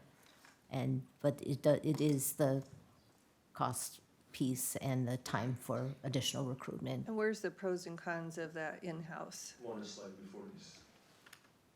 So using internal staff, it's the overall recruitment timeline savings. There's some time frame. There is knowledge with the internal staff. And then the cons are, again, the staff capacity issues, and then potentially a smaller network of job applicants. We don't do this 24/7 as a living, and the external has a pool of applicants already. But we would be doing extensive, if we took this on, doing extensive outreach and targeted recruitment nationally as well. May I make a clarification in the middle of your thing here? We haven't really talked about whether we would hire a firm to do a local search versus a national search. Is that a option as well? Yes, no, that's a consideration of just geographic scope. Yeah. Because it could be regional, statewide, and not necessarily. So I don't think we should be saying we're gonna do a national search necessarily. Maybe we are, but it's really about whether we do it in-house or we hire somebody externally. So just so I'm clear then, so we talked, I mean, there's one of the pros would be a 2 to 3 month savings in time, but just based on your knowledge of staff capacity now, is that realistic or? Yeah, it would be challenging for us to do that. It would be a priority, so we would adjust our priorities and what we're doing right now. We've got 2 recruiters, we've got a manager, and I would be involved in the process no matter what, either way. Okay, all right, thank you. Can I clarify one thing? Sure. You said we didn't talk about whether it be national search or not. I thought when we said we go outside, external, it's national. Not necessarily. Well, I would support national, Okay, because but we want we're to not get. talking yes, about that right now. What we're talking But about, it's no, relate to what we're talking hear about. me for just a second. Okay, I know. We're You trying have to hear me decide, too. Okay. I hear you a lot. Thank you. We have to decide whether we're using in-house staff or we're gonna hire an outside firm to do the search. We haven't defined the I search yet. know, but relates to in-house or outside. No, it doesn't, because, It doesn't? Their capacity depends on the well, that's true. national or You are right about that. Well, let's ask that You just question. added this new, Could you discussion. do a national search if we did an in-house? Well, our search, the method in which in-house staff would do it would be different. We could do a national search, but it's limited in terms of, compared to a consulting firm, they are out around the entire country connecting with candidates from all over different jurisdictions, have had a built-in network. So We if you don't- wanted a national search, it sounds like it would be better to do an external firm, but if you were comfortable with a local search, you could do an external firm or use our HR staff. Okay. Councilmember Hamilton, did you get your questions answered? Yes. Okay, Councilmember Stokes. Well, I'm still concerned about the time factor, given that this is an extremely important time period for us. And we have all this stuff in place. It's excellent. We're up at the top of how councils and cities are working. And I just don't want to see us get bogged down and put things off that would not be as helpful in the long run in our main job, which is to actually do this work and get it done, and the policies and things, and not just hire people. And I think, so I'm a little concerned about setting something up that is going to mean that we will get towards the end of the year and we're still messing around with because of all these other factors. It just bothers me on this, and I think we could find out. I don't think we have to go across the country to find really good people, and I think we have a really good person, and I'm going to be surprised if we have somebody who is competitive. But even so, I think we can do a really good job of getting somebody lined up and doing this, but not spend a lot of time. And we have a lot of work to do. I like the idea of us going, before we start making some of these decisions, going back and having a talk of ourselves about what do we really want? What are we looking for in a city manager?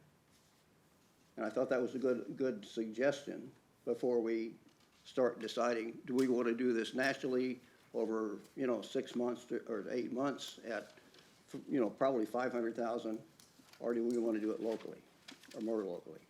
Yeah. Okay, thank you. I'm going to weigh in and then go down the dais.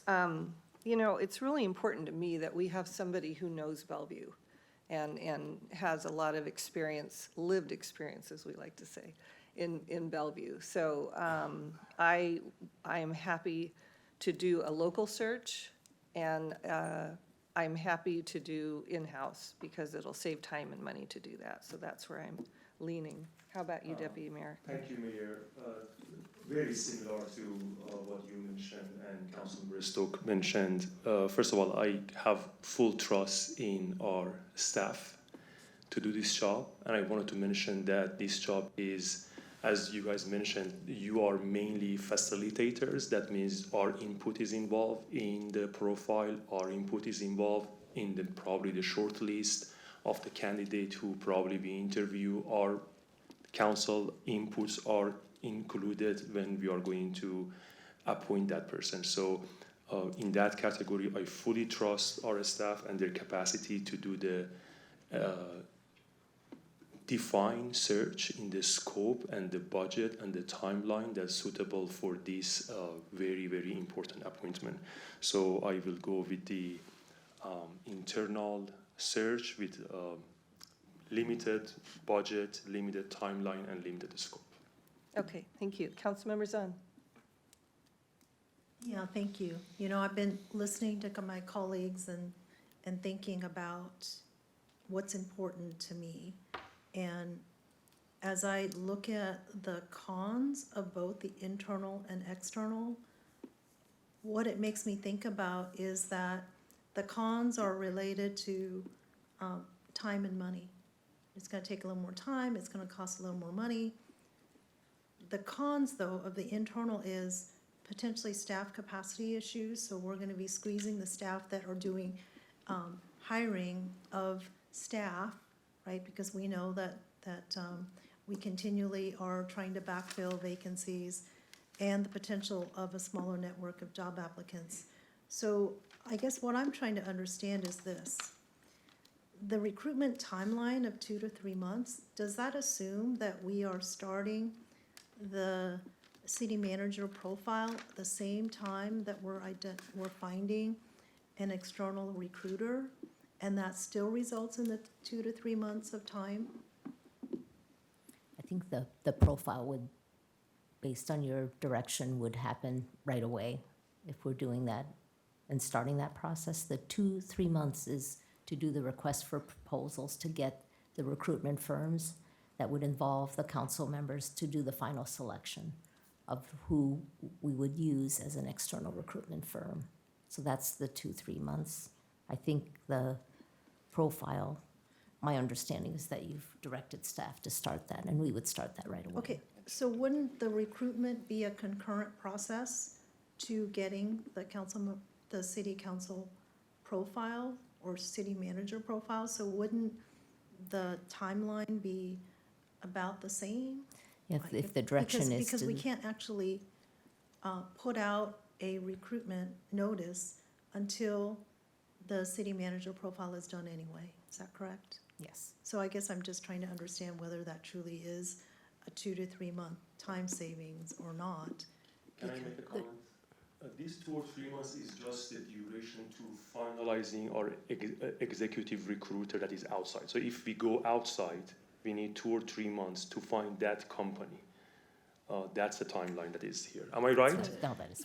So because we don't have a company, we should send RFP, they should file the application, then we should select one of them probably, and then that takes 2 or 3 months, and then the recruiting process starts.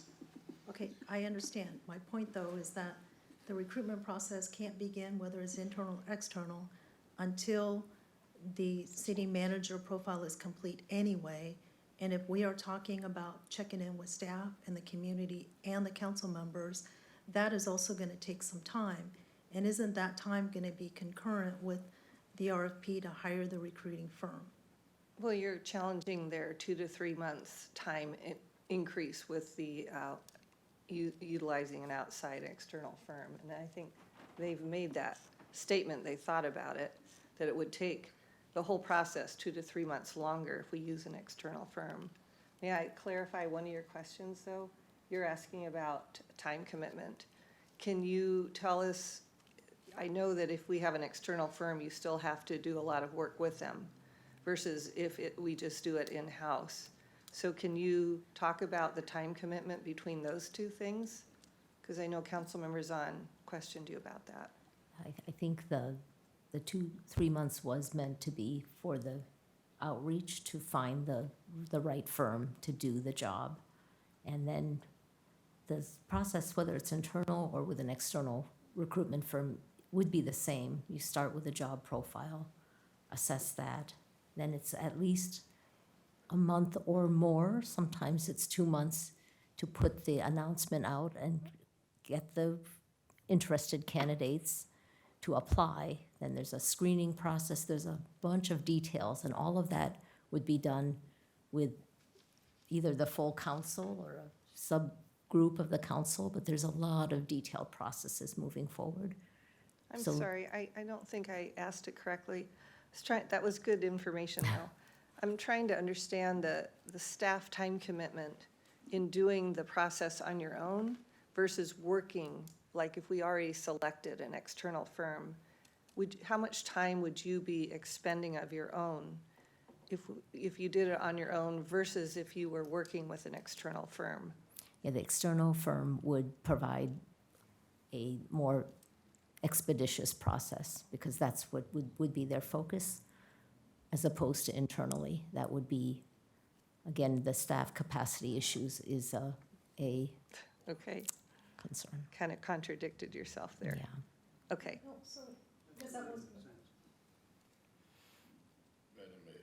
I'm going to let Councilmember Zahn continue. Yeah, please.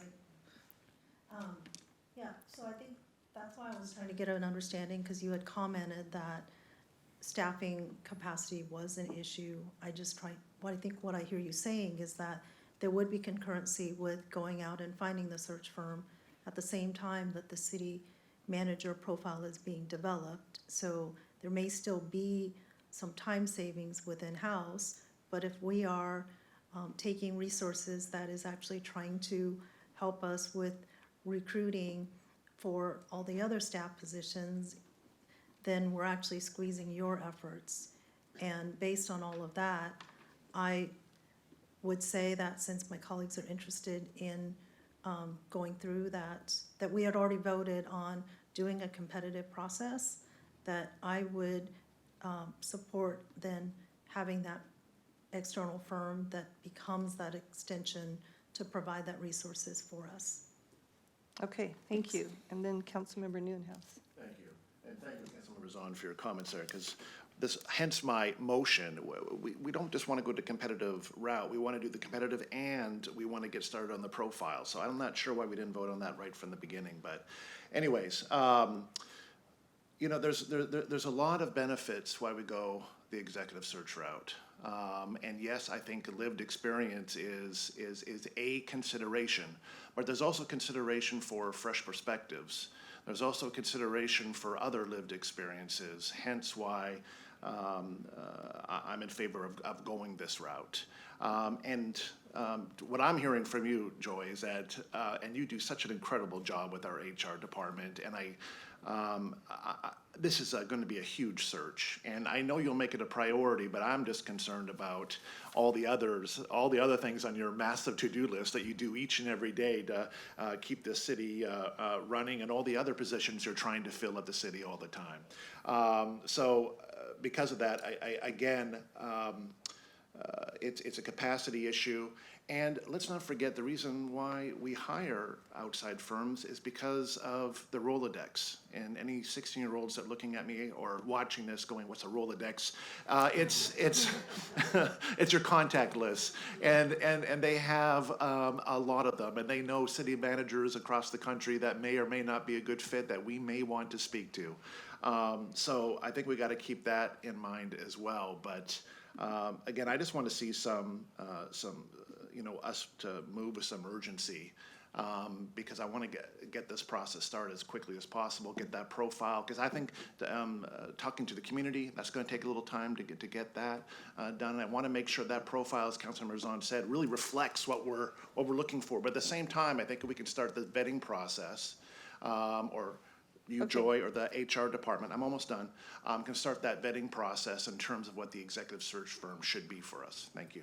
Okay, so I'm hearing a lot of support for an outside consultant. I would like to throw into the conversation whether we want to have a local search or a national search. And I don't know how you would define local. Do you have a definition? Do you have any idea? Some of it's where you do the outreach, but our outreach for many positions in the city whether it's LinkedIn. In this case, it may be the International City County Management Association and other organizations that tend to be national. So I think it's really in the criteria that you're seeking when you screen the applicants for the job. Of course, we would consider anyone who applied. Okay. But if, for example, if the interest is to have some understanding of state or local Got it. laws, those type of things, I think that's the way that you may address the geographic scope issue. Okay, I understand you. So, would you like, Deputy Mayor, would you like to make a motion for using an outside consultant? I move to direct staff on using outside consultant for do the hiring for a city manager. Second. Can I ask a question? We take a vote? Yes. Do we need to decide now, though, on national or local? She just said that You just said go outside. when we look at the criteria, we can decide in the criteria whether we want to favor local people versus national applicants. But we'll take all In applicants. that case, I withdraw my second. we need to make I want- decision yes. now. I want to have a. Hold on for just a second. I withdraw my Hold on second. for just a second. I withdraw- Councilmember Lee, hold on for just 1 second. I withdraw my second. God, listen, I haven't had a chance to speak. would you just stop for 1 You're second? making motions without listening to everybody. Go ahead. You want me to speak? No, Okay, then you go ahead, please. I'm responding to Councilmember Neuenhouse's point. He is asking if we need to decide whether we're doing a local versus national search. I understood your response when I asked you that question to be that it kind of is, you're going through national things like LinkedIn. And so you can explain that again. And to tell you the truth, when we decide, if we decide to do an outside consultant, there's a whole bunch of criteria we can look at. We have another slide that gets a little more specific, and we can drill down tonight, or we can do that later at another meeting. And I think we're planning to do that at another meeting. So do you want to go ahead and answer his question? Sorry, can you repeat the question? I just want to make it clear, or maybe put it another way. Is that enough direction, or do you need direction now if this should be a national or local search? Because I see those two as very different, and the approach might be a little bit different if it's local versus national, especially when you're vetting executive search firms. There's some that are more specialized to a local area, and some are better nationally. So I just want to make sure that you have clear direction in terms of moving forward, and if it should be national or local. If you say you don't need that direction right now, I'm fine with that. But I thought it would be important for you to have that direction at this time. But you can tell me. Yeah, I think I have enough direction because a lot of it is through the profile and through the conversations, because all of you will be involved with selecting the firm that we would be working with. Okay, so will we ultimately, though, as a council, have a decision if it will be a national search or a local search? Will we have that discussion and will we have that vote? Because I believe it should be a national search.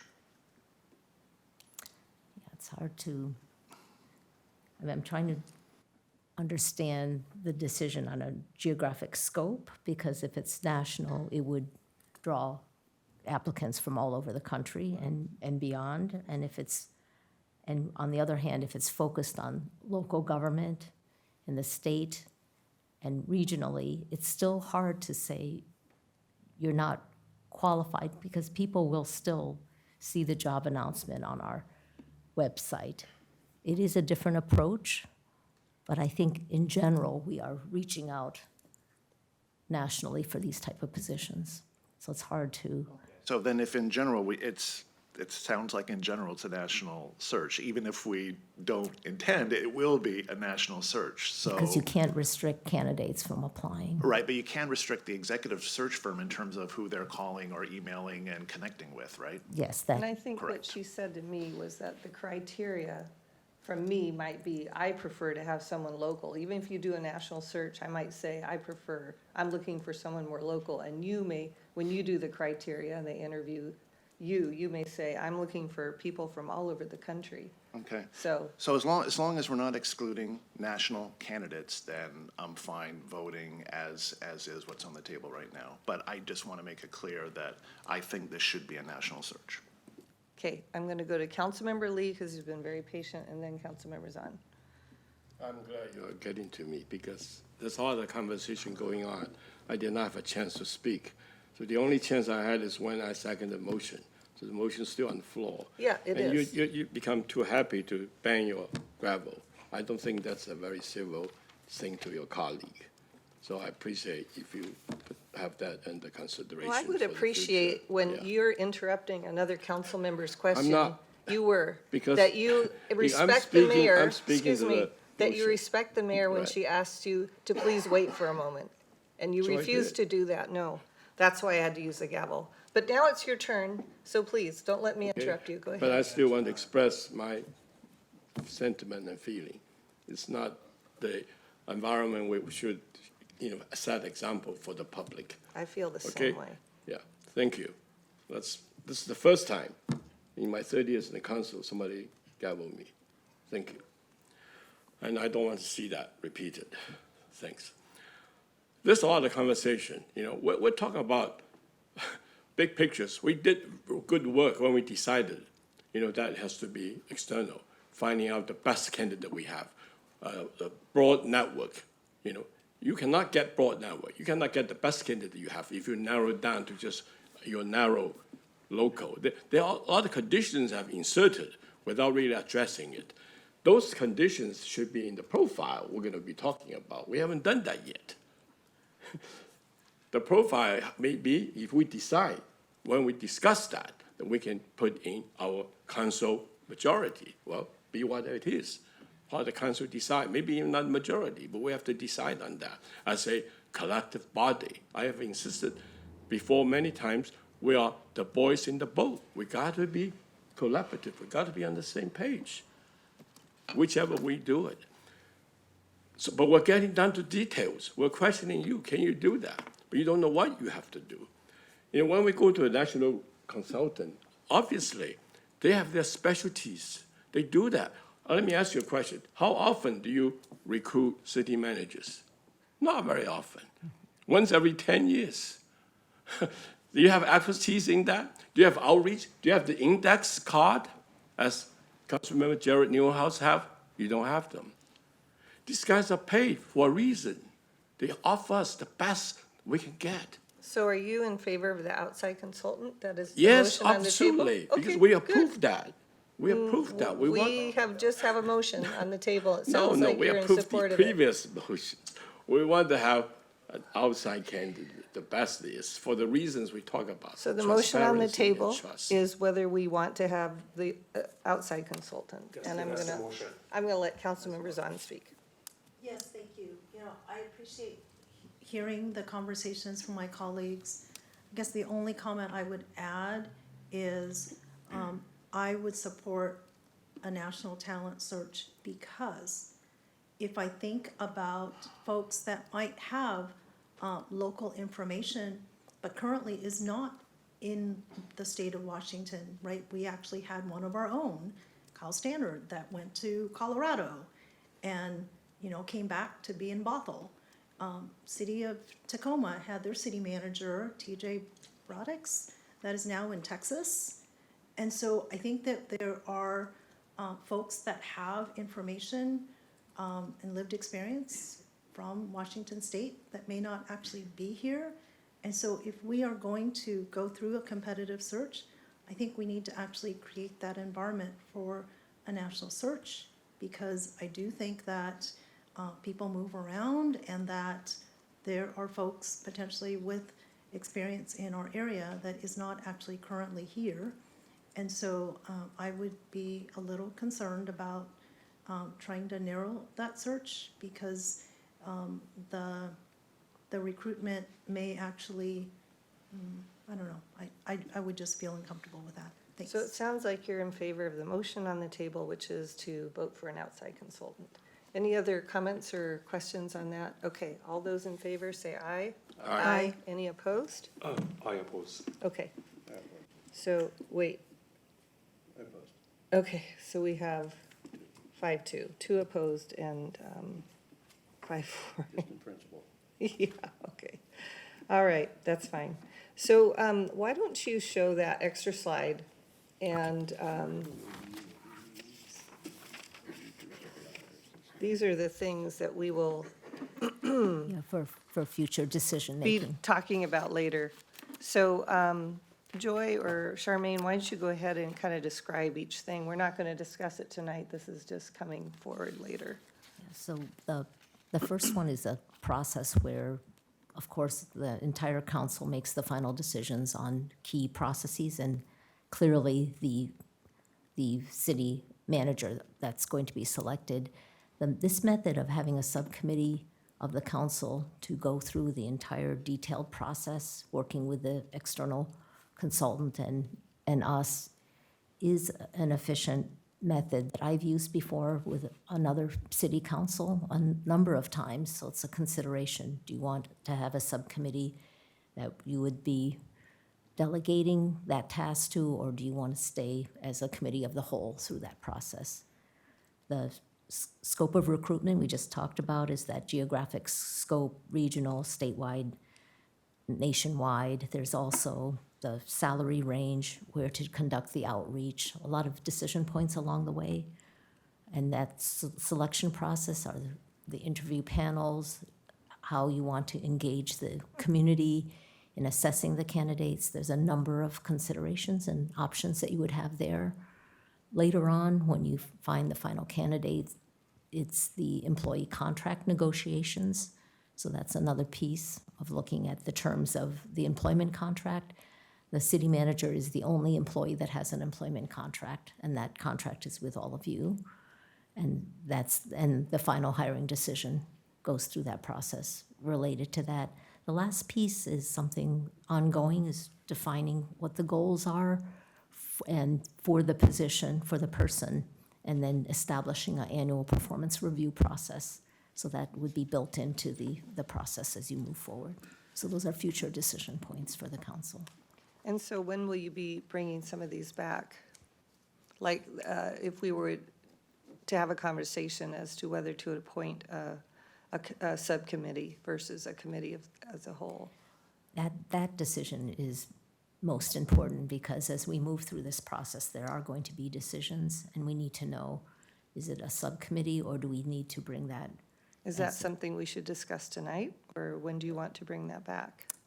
If you have the time, that would be a very important decision. And if Can not- you be very clear about what that would be and what it would entail?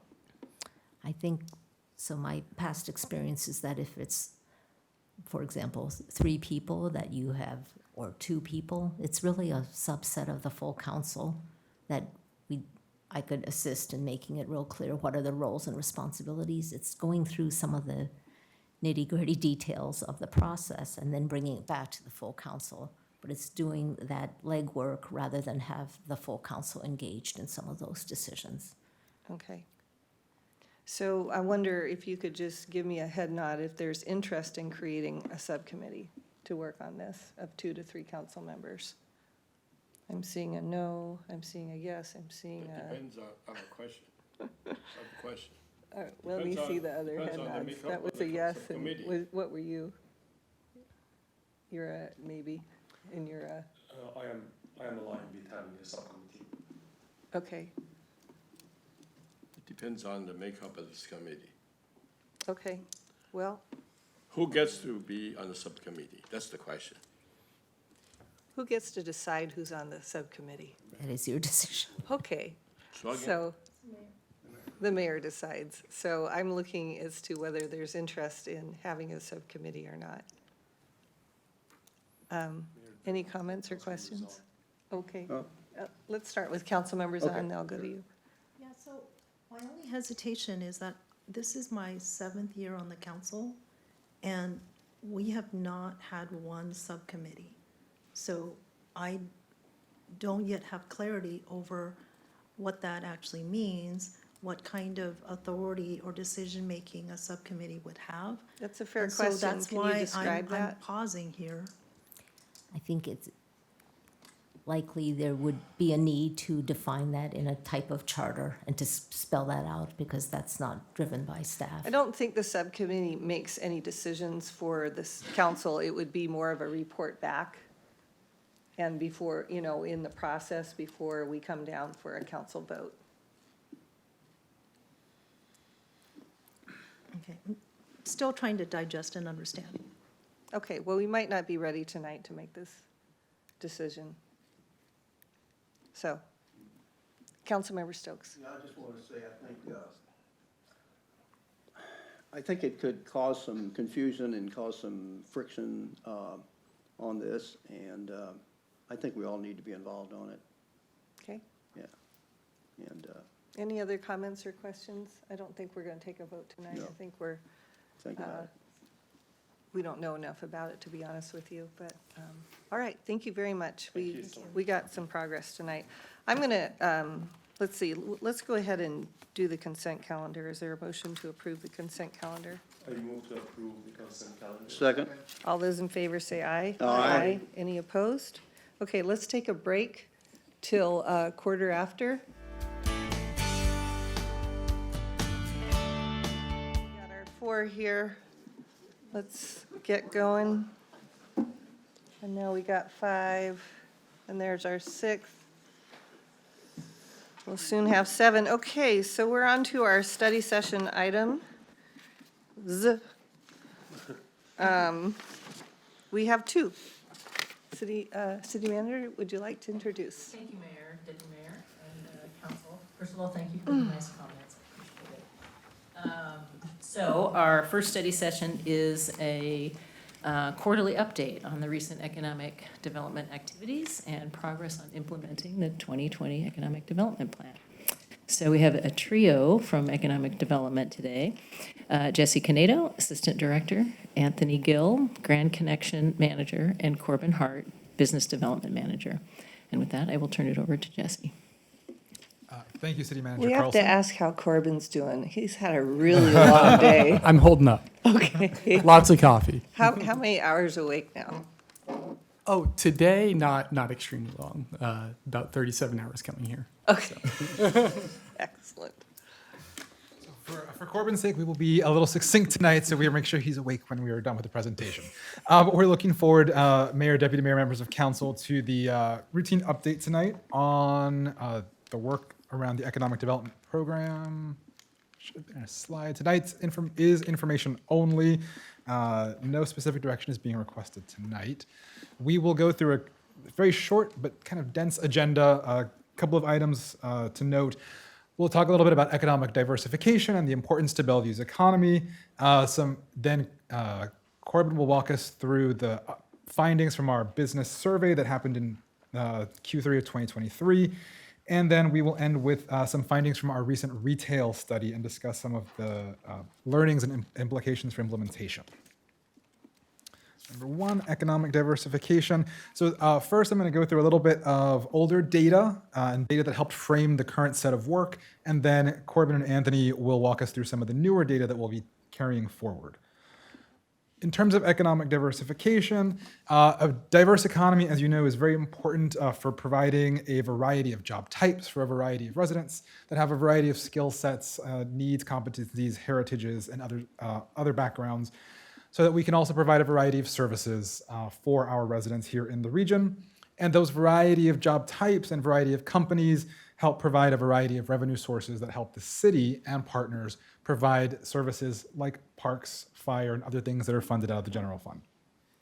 Bellevue has done really well over its 70-year history in facilitating a diverse, robust, kind of continuously growing economy. But as we did some research at the end of the 2010s, helping frame the last ED plan, we found that Bellevue had become a very concentrated economy. So on the screen, you'll see Bellevue in the gold bar, and then 5 of our national benchmark cities for economic development on that, in that chart. You'll see that Bellevue is the second most concentrated of our benchmark cities in the country. This data helped inform the 2020 Economic Development Plan. There are some positives and some negatives to having an economy that is that concentrated, particularly in software and technology. We benefit from having great relationships and large employers, marquee names like T-Mobile, Amazon, Salesforce, and others that are increasingly invested in our community. And we have a very big swell of pride at being a global development hub for software and for enterprise technology here on the east side. But like an investment portfolio, there are also some downsides to concentration. One more recent example that I can give is Microsoft, and they're a great company and they continue to be very invested in the future of the east side and of Bellevue. But going into 2020, they were our largest employer, and January 2024, they have no occupied office space in Bellevue. So the concentration in our top 10 employers, having nearly a quarter of our employment in those top 10 employers, makes us a little bit more susceptible to shocks from changes in the economy or changes of a particular company's fortune. So having a diverse, robust economy that has a variety of companies in a variety of sectors at a variety of stages is important. Growing tech while managing that risk was a key part of framing for the 2020 Economic Development Plan. And getting updated data of this kind will be a key part of updating the next plan. So as I mentioned, economic diversification and managing the risk of economic diversification was an important part and led to the 6 key focus areas in our current plan. On the screen, partnerships, supporting small business and entrepreneurship, making sure we have a robust workforce, supporting more robust retail in Bellevue, diving into the creative economy, the arts, video game sector, and then also supporting tourism. And having these 6 focus areas in the 2020 plan helped make sure that we were ahead of recovery across the nation. And we see record retail sales today. We see record tourism and hotel night occupancy rates in the city. We have a thriving and growing arts district in Bell Red. And we launched a workforce plan, a workforce pilot program as part of the work. So this really helped us stay ahead of the game. On the screen, you'll see a few of the accomplishments out of the 2020 Economic Development Plan that had 18 strategies and 32 actions. We had some big items, like we launched our workforce development pilot program. We expanded our efforts on business retention, business engagement for companies of all sizes and all sectors. We worked with groups like the Old Bellevue Merchants Association to bring more public programming and more consumers to Old Bellevue. And we completed the retail study, which we will talk about more in a few minutes. And so all of these accomplishments are helping make sure that Bellevue has a solid foundation for the future. And we will provide more details on the progress of implementing the ED plan at a future presentation. And with that, I will hand it over to Corbin to talk about the business survey. Thank you, Jesse. So on to our second point in the night, we are reporting on our 2023 business survey. We completed our 5th biannual business survey in Q3 of 2023. We briefly shared some findings in the last quarterly update, but we're excited to share more detail here tonight. This survey is distributed to Bellevue-based businesses and decision makers, and informs policy and programming related to doing business in Bellevue. Broadly, the survey showed strong findings that we'll go into here in a second. So our top line finding, about 92% of businesses reported Bellevue's economy as being stronger than other cities and towns, and this is really a testament to Bellevue's economic strength relative to its peers in the region and across the nation. And now we'll dive deeper into some of our more detailed top-line findings. A couple points I want to highlight here is maintaining that strong rating as Bellevue is a place to operate a business, at 80% of businesses reporting that Bellevue is better than other cities and towns. I also want to highlight quality of services had its very high increase of 6 percentage points over the 2021 findings. I definitely want to highlight not only our internal business support staff within CED, but also our development services department and tax divisions, who both saw increases of about 6 percentage points within their respective questions as well. So I want to highlight the work happening across the city on that point. And finally, I want to touch on the recommending Bellevue as a vibrant arts and cultural destination. That rating did see a small decrease, but interestingly, it has a very wide spread among industries. So if you ask our creative economy businesses and our tourism businesses what they think about that question, that's about 10 points higher, whereas some of our other industries rate around that 66% level. And really what that tells us is both the work that our arts division is doing around generating more of those events and bringing that vibrancy is still very needed, but also that there's a little bit maybe of a messaging item that also is something they're working on promoting and advancing as well. So going into the year-over-year trends on this point, as of the next survey, we'll have been doing this survey for 10 years. So we're actually getting some really good historical and ongoing data that we can keep on referring back to and referencing. And as you can see, there's pretty strong increase year over year in all those sections. And the other thing I'll say is our consultant who does these type of surveys across the nation said that typically there's a spike in 2021 for a lot of this type of information, and then a drop off in 2023, and we didn't see as much of a drop off, which I think is a great thing to highlight. So just some final qualitative items for some of the responses to questions we asked. Bellevue business leaders said Bellevue is going in the right direction generally because of its business friendliness, its planning for growth, and its cleanliness and safetiness. Some of the pain points they highlighted are related to affordability, mainly related to housing for their employees, childcare for their employees, and among our small business and retailers, the affordability of their actual space. And we're working on a lot of those ongoing, and Anthony will lead into some of the retail-specific items here in a second. Thank you, Corbin. So finally, we'd like to share some of the top-level findings from a recent retail study, which was conducted over the past year and was a key implementation point for our economic development plan. First, it's important that we define what we're talking about when we talk about retail.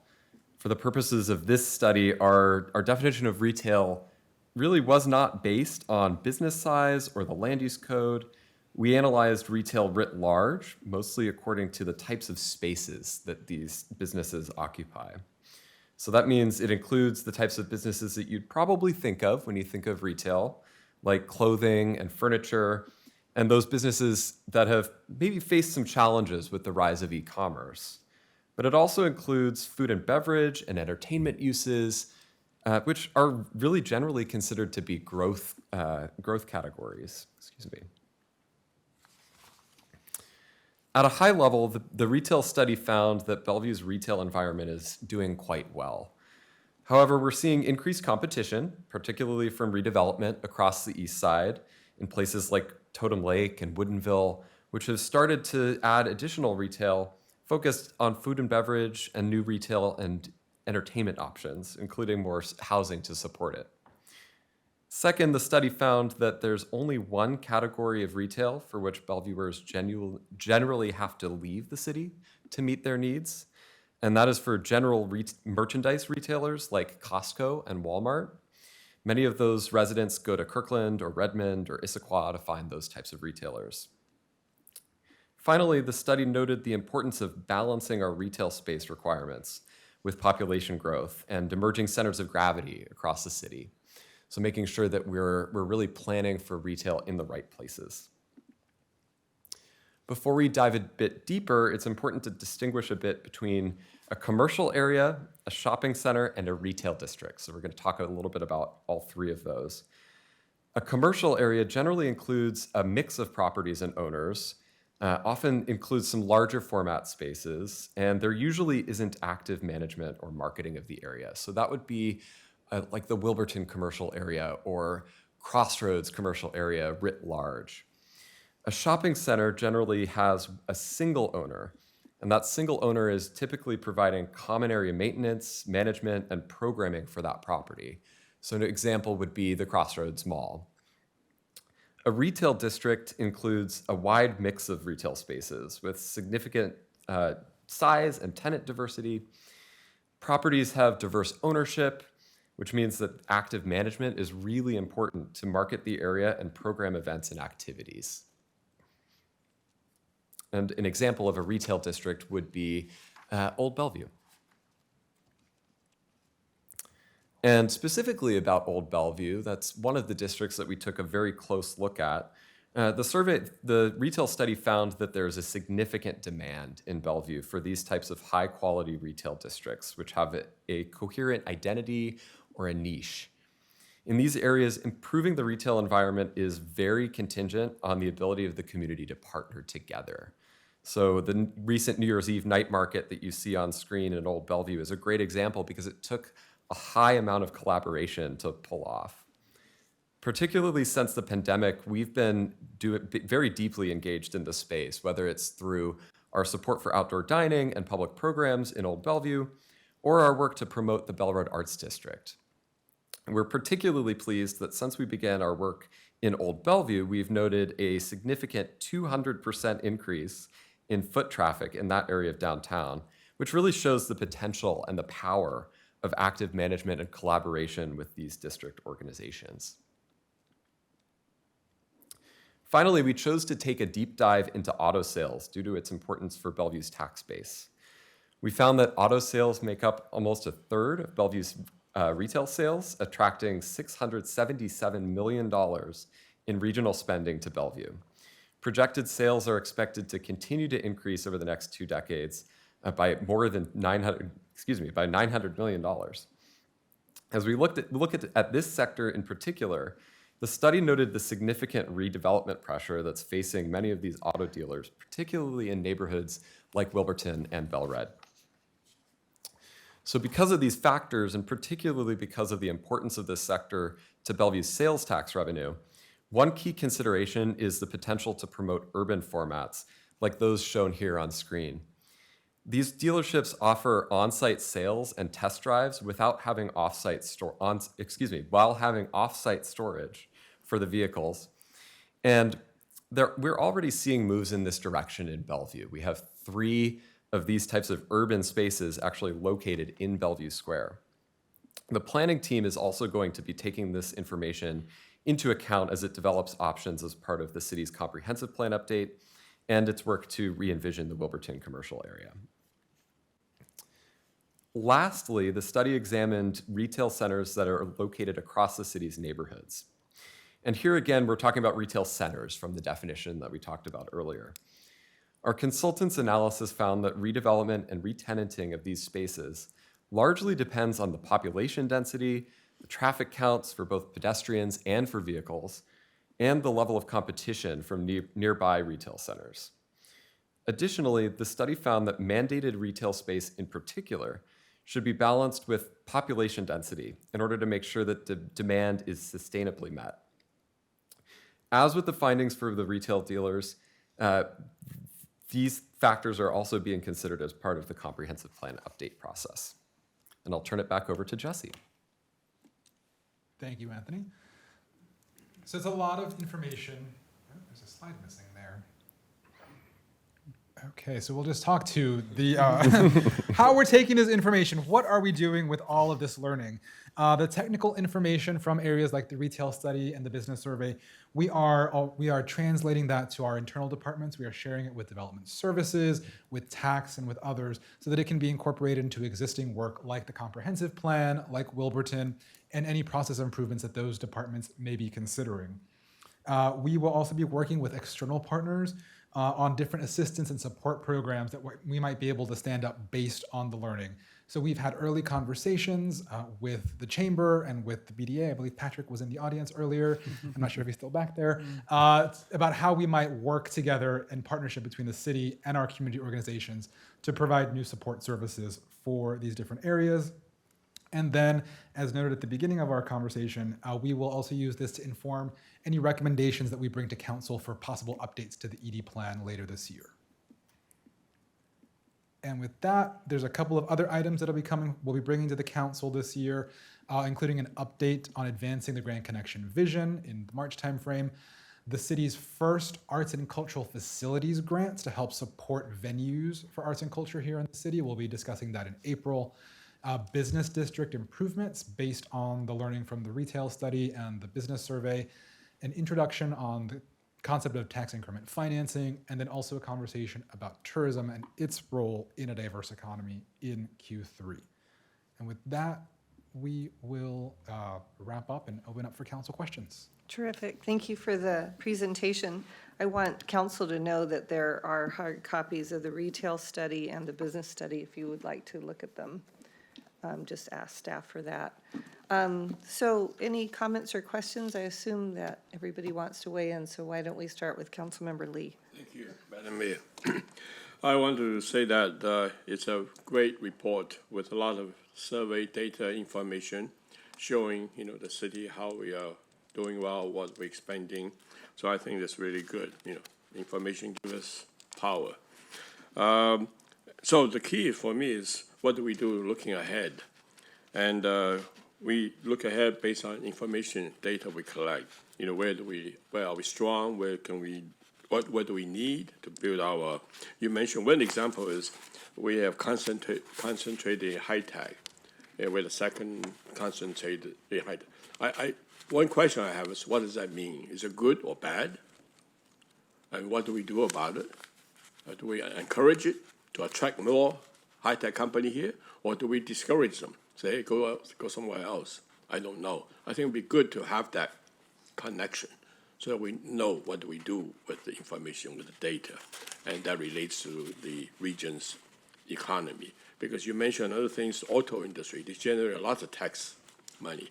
And you're talking about urban format, right? So what are we doing about that? That's the question. Yes, one of it is through land use, obviously, but then we need to go also attract other auto dealers. We need to attract more people who convert into. Another example is, Costco. Costco at one time was considering having something in Bellevue. Bellevue is a prime place for them, but we don't have the land. They occupied the Chelsea Creek Park for a long time, but they gave up. So what we can do is maybe promote some vertical retail space. So are we doing that? What do we do? How can we attract other companies? They're competitors. They're Walmart. So some of these are the ideas I would like to see that's translated into action with the data we have, with the idea we have, and what the promise future this region is strong in, and let's turn into action. So I like to put that in mind. And I haven't seen that, in your report too much. So maybe you can highlight that for us. Second, the last question is, you talk about, what did I put on the note? Is that sorry, I missed it. I just wrote it down here. Let me see. I apologize. Where my note is? I just wrote it down here just when you were talking. A business survey, how does it lead to? We have a real good business survey telling us what we have done right. And you talk about partners. I appreciate that. You mentioned chamber, maybe BDA and others. My question is, what are our all other external partners in the region, such as Greater Seattle Partner, such as PSRC, Economic Development Board, and other regions, other counties, other part of this area that we may be able to connect with, that we can build on some strength that we can share, we can help them. Overall in technology, for example, that's one area we can really share. So I would like to, if you have some answers to that, I'd be more interested. What are we doing vis-a-vis? Because I'm very engaged in representing the city on those economic development bodies. So I want to maybe hear something. So Absolutely. Thank you, Councilmember Lee. Thank We you. can offer some brief responses tonight. In terms of your question about concentration in software and technology, is that a good thing? Again, it's a blessing and it's a risk to manage. So we want to continue to encourage growth of technology and software development companies in Bellevue, and we want to encourage diversification there into adjacent sectors, growth sectors like AI, and kind of related health technologies, things that are adjacent and borrow the skill sets from our existing strengths in our workforce. And we also want to encourage growth into some adjacent sectors in places like life sciences, and additional professional services that could use some of the vacant office space that we have here in downtown. So it's a hedging. We want to continue to encourage technology growth and also encourage growth in other sectors to improve resiliency. With regards to some of the learnings from the retail study and general merchandise, yes, we are already, as part of Corbin's work and our business development team, is to help recruit additional retail and additional employers into the city. And so companies that are in the general merchandise category are part of our existing conversations in terms of recruitment. And that learning and the land use requirements for some of those urban options, those vertical options, we have conveyed those over to our long-range planning teams and our development services team so that they can incorporate that into their future work as well. Corbin, is there anything around auto sales you want to specific, or auto growth you want to mention? Yeah, I'd just say the one point on auto dealers is we have a kind of a good problem in the sense that we have a very good market for auto sales here in Bellevue, and that means a lot of auto dealers want to be here. So the problem on that front isn't so much recruiting a company to be here, it's finding the space for them or the solution that fits their needs and making sure those spaces are available. So that's what we're focused on in that implementation plan and in the findings on specifically auto dealers. The final question is the other partners, regional Yes. partners. And we are always looking for opportunities to work with our regional partners, including GSP, and some of the regional or the sub-regional chambers and some of the other community-based organizations as well, like the Indian American Community Services, I think that's their new name, Big Hug and others. So this information will help us form some additional partnerships with those groups. So we will, of course, continue to look for those opportunities to be a regional leader and regional convener. We'll look at that. Okay, Councilmember Stokes. Yeah, this is very exciting on this, and it's good to keep up with this. I hope you give us these reports fairly regularly, because that really helps us focus on things. One of the things I just want to bring up, talking about the auto, I was surprised that the percentage of and the amount of taxes that comes in is amazing. And it's also an example of what happens with the growth and everything with this over in Eastgate with the Toyota dealership and that whole piece. That's where one of the real examples of a community getting really pushed out by the auto dealer coming in there. And it has the auto dealer expanding is a good thing. Although some people say, well, nobody wants to buy cars anymore, but they do. So that's the kind of conflicts. I know you keep up with that too. It's where we have those and things, because that's really important. And it shows it because the positives are there because we do take a look at these things and work on that.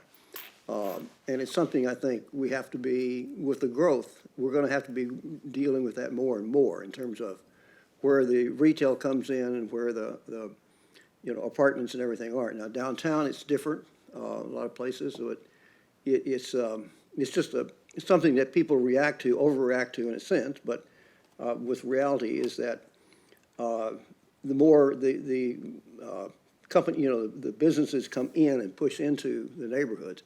But on the other hand, we're talking a lot about having and enhancing the neighborhoods by having more retail and all these things. It's just that things like a car dealership takes a lot of space and all that. But we're aware of that, and I think having all this in the context and seeing the overall really helps us. But I do get the sense that you're looking at how does this fit and where do you have some problems you have to work on too. So that's also very important and something we hear about, of course, a lot. But overall, it is amazing. with the growth that's been so quickly. And even doing things like down in Eastgate and on Belred, I mean, on what I'm trying to say, that some of the changes where we're having, with the streets having, all these pieces, there's all of that change to the community to a certain extent too with the growth. So it's very dynamic. And I do appreciate, and I think we appreciate seeing this and seeing it more often in terms of this is where it's going. I think it helps us a lot in terms of communicating with the constituency. So very good, thank you. I'm really impressed with that. Great. Councilmember Nieuwenhuis. Thank you, Mayor. Yeah, I'll echo, great presentation, thanks. And you're right, a lot of detail, a lot of data. I did not see the physical handout of some of the business surveys. I have a couple of quick questions there. I think some of our those watching at home might want to know too. In terms of the business survey, how many companies did we reach out to, and can you tell me what that mix looks like between small, medium, and large? Corbin. Yeah, so I believe, if I remember correctly, we had 436 responses to the survey, and that was actually the vast majority of those were small businesses, Okay. based off of our, how do I put this, our demographics of our employers. The vast majority of them are small businesses. The vast majority, okay. Is there a way that we could, in the future, get a better balance or better mix of all three? Because at this point, I guess it's a little bit skewed then if it's the majority small business. I know you can't, force the medium and the big to fill it out, but. Yeah, so we can definitely try to focus more of that outreach towards those larger businesses as well. The way we kind of try to control for that is to do some proactive, dedicated outreach to those major employers. Okay. So we can get more detail into their specific needs and have a more ongoing relationship there, which might not be viable across the entire business community. Gotcha. Yeah, I think that'd be very, just to make sure we're getting a full and accurate picture of, of what they like about Bellevue. Do they intend to grow in Bellevue? What we can do better? And I kind of echo Councilmember Lee's comments there, and I'm sure you're going to take this data and then update the economic development plan, but I too would just really like to see what kind of actionable items can we take away from this. I think we've benefited from having a very business-friendly city for quite some time. I think we've developed this great ecosystem that companies and businesses want to be here, people want to shop here, that's great. But in order to increase that 80% and get that higher, I'd really like for us to drill down a little bit in terms of what can we do better on the things that we can control, right? We can control, housing prices and other things. Obviously, we can, and we do try all the time to grow capacity there and have more housing options, but there's certain things out of our control. But for example, I've heard from a lot of small businesses that they've had some challenges dealing with the city for example, when it comes to signage. For their small restaurant or their small, and they're just not big enough, nor do they have the expertise to understand how do I get this done so I can promote my business and get a sign up here. And sometimes that's a cultural issue as well. I'm sure that's not the first time you're hearing that, but those are the sorts of actionable items I would really like to see in the report going forward in terms of how do we get better, how do we increase that 80%, and how do we become and continue to become a very welcoming city to small businesses, which Jesse, remind me, 90% of all employees still are small businesses in the city, correct? Okay, thank you. So I want to make sure we continue to make them feel welcome and we make them successful as best as we possibly can. And then one more question about outreach. How do we determine, what's the criteria in terms of who do we outreach and try to attract to Bellevue, or do we really, is it incoming, or how much outgoing do we do? And hopefully maybe one of you can call up the management at Boeing and see if they might be interested in making Bellevue their new headquarters rather than Chicago. But just as an example, but there's plenty more. Yeah, I can definitely speak to that. So on the business attraction front, we do a combination. So we do some proactive outreach. We also get inbound inquiries. So for instance, we've had Fortune 500 companies who are doing national site selection searches reach out to us because they know Bellevue might be a place they'd want to be, and we help walk them through that process. Yep. When we do our proactive outreach, that's through a combination of methods. The primary one is our partnership with Greater Seattle Partners. So they have a lot of strong, robust international capacity and ties. So when they are talking with companies, for example, or hypothetically in India, who might be interested in expanding to the region, they can connect us directly there. If it's within one of our target sectors, for instance. And then when we do some of our proactive outreach internally, we like to really target that on the most likely ones to come into Bellevue and invest here for sake of our time, and also the ones in some of those target sectors that Jesse was talking about earlier. Absolutely includes technology. It also includes potentially life science companies, commercial space. So a great example of that is Databricks, who is a AI data management company who opened up an office in downtown Bellevue after engagement through Greater Seattle Partners and ourselves. And that was really a strong fit for what Bellevue's economy and workforce was. And so we put a lot of effort into making sure they ended up here. Great. And I know you track some of this data, but just last comment here, it'd be great to see a dashboard within the economic development plan in terms of how many companies we engaged with, how many were we successful, either getting them to relocate to Bellevue or set up shop in Bellevue. I think that'd be really helpful too going forward. Thank you. Thank you. Councilmember Hamilton. Great. Thank you, Mayor. Thank you for the presentation. We really find this stuff very interesting, so appreciate all your efforts. The study mentioned that Bellevue's a destination for shopping and dining with a few notable gaps in local offerings. And you mentioned the general merchandise category, but it said gaps. Are there other ones that you could speak to?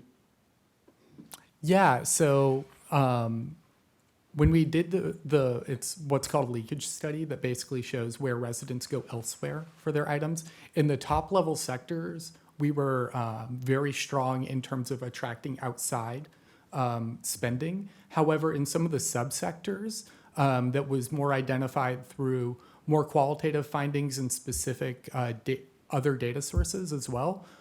For example, breweries is a great example. I believe we have 2 within Bellevue, or 3 locations and 2 breweries. That's an area where we have a lot of potential spending that we could be capturing that we're not currently. So that's an example of one of those subsectors that we're missing out on. Nightlife is one that's identified a lot in Bellevue as well, and some of those more experiential items. So it's when you dive into the subsectors is where you see more of those gaps beyond the main general merchandise. Okay, good. I think those are great to focus on. I also noted that some of the important focus areas are that you're addressing I think are really good. So I noted that section made a lot of sense, and especially the focus on small business. So I appreciate that. There was some talk there too about restaurants, bars, entertainment, boutique shops and things. So I'm glad we have a focus on that. I think that's really important. Then too, which I thought was really clever, and I'm wondering, where this is kind of, what we're able to do, but activating that vacant ground floor space with retail and other kind of placemaking programming and what we can do there. And could you just kind of talk a little bit about that and what you think the potential is to kind of move forward with that? Yeah, for sure. So that's definitely an area that we, nationally have seen a lot of conversation, especially in downtowns that have seen a lot of foot traffic exiting the area. We're within Bellevue, we've been on the better side of that equation in terms of having less vacant retail space. So I believe our actual vacancy percentage is somewhere in the 1 to 2% range, which is very low. However, that being said, we do have a lot of smaller spaces, especially in downtown and the eastern side, that do have persistent vacancy. And so we are working on some different strategies to help address that. There are some barriers in terms of logistics across different spaces that we're working through. So there are some examples, I think, outlined in the report, like Seattle Restored, that was highlighted, that looked at putting some, art installations in some of those spaces, potentially seeing if we can get some temporary small business pop-up space in those areas. Being fully transparent, in the difficulty with a lot of those areas is they're vacant because of the lack of foot traffic. So we want to be really conscious we're not setting up a business to fail by putting them in a space that might not be most appropriate to their needs. So there's a fine line to be walked there, especially in Bellevue, but it's definitely an area of focus. I think that would be great. I think some of those could really be kind of incubator spaces, a way for small kind of, different businesses to get a start and see what they could do from there. So I think that's great. The last thing that I just wanted to mention is that there were some kind of retail centers that were mentioned, and some areas where we're going to develop, like Bell Red, downtown, Main Street, Wilburton, Newport Hills. And those areas were identified for deeper analysis. So I think that that's great. I think too, in grouping those together, I think it's really smart, because I think, what we're learning in one of those areas, like Old Main or Wilburton or wherever, we can share with the other ones. So kind of designating those, thinking about them individually, but then seeing what each can learn from the other. So I really like that and think there are good lessons there. So thank you. Councilmember Zahn. Yes, thank you. I really enjoyed thoroughly reading all the different reports and plans and everything. I will just start by saying that the SB 1 through 7, love every single one of them, because the small businesses are the backbone of our community.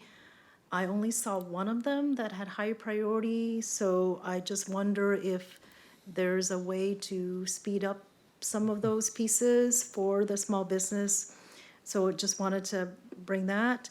And then LU 10 talks about affordable commercial spaces. It looks like that is a high priority, so thank you. Let's just double down on that one, because I do think that as part of the anti-displacement strategy, the more we can really lean into that, the better off we're gonna be. DD7, which talks about streamlining permitting, I think the more we can do with that, and partnering, creating a liaison for them to help them walk through the permitting process would be helpful. And then I wonder on the permitting side, for those that might be pop-ups and whatnot, then how we might partner with Linda Whitehead and the cross-cultural, without walls might be another space where, when I think about streamlining permitting, how do we actually make it easier for them to do night markets, pop-ups, and that type of thing. So that one came to mind. And then, let's see, what else did I have on my mind? I saw that there was lack of placemaking in retail centers and identity, so I just wonder if, as Councilmember Hamilton talked about these different centers, what would it take to work with those businesses to create their own kind of buzz or identity and branding? So wasn't sure what your thoughts are on that. Maybe you have some ideas there. A couple of other things. We are so multicultural, really excited about TNT coming to Factoria. There's a famous dim sum place that's going to be in Bell Red, more nightlife. So I would just encourage us to continue to lean into that, because I do think that as we become more and more multicultural, those businesses that want to be here because there's a market here for that will be even more important. Councilmember Lee talking about partnerships and what we can do with that. I didn't see anything necessarily much in here about tourism and how tourism is part of our economic development as well. So who's actually coming here as tourists, and what are the kind of attractions or businesses that would make them want to spend more money here in Bellevue? And then lastly, the piece you talked about of economic diversification. So would like to better understand how we lean into that, and especially the vacancies along the I-90 corridor, and whether that could be a place where we really think figure out how to market that even more, because I believe the vacancies there are higher than every place else in Bellevue. So I think embedded in here are a couple of questions and just some comments. Really just so appreciate all the work you do. When I look through the plan, there are so many items in there, and I know that you're a small and mighty group. Thank you, Councilmember. We'll address some of those in reverse order. With regards to diversification, kind of the how question, it's a multifaceted approach.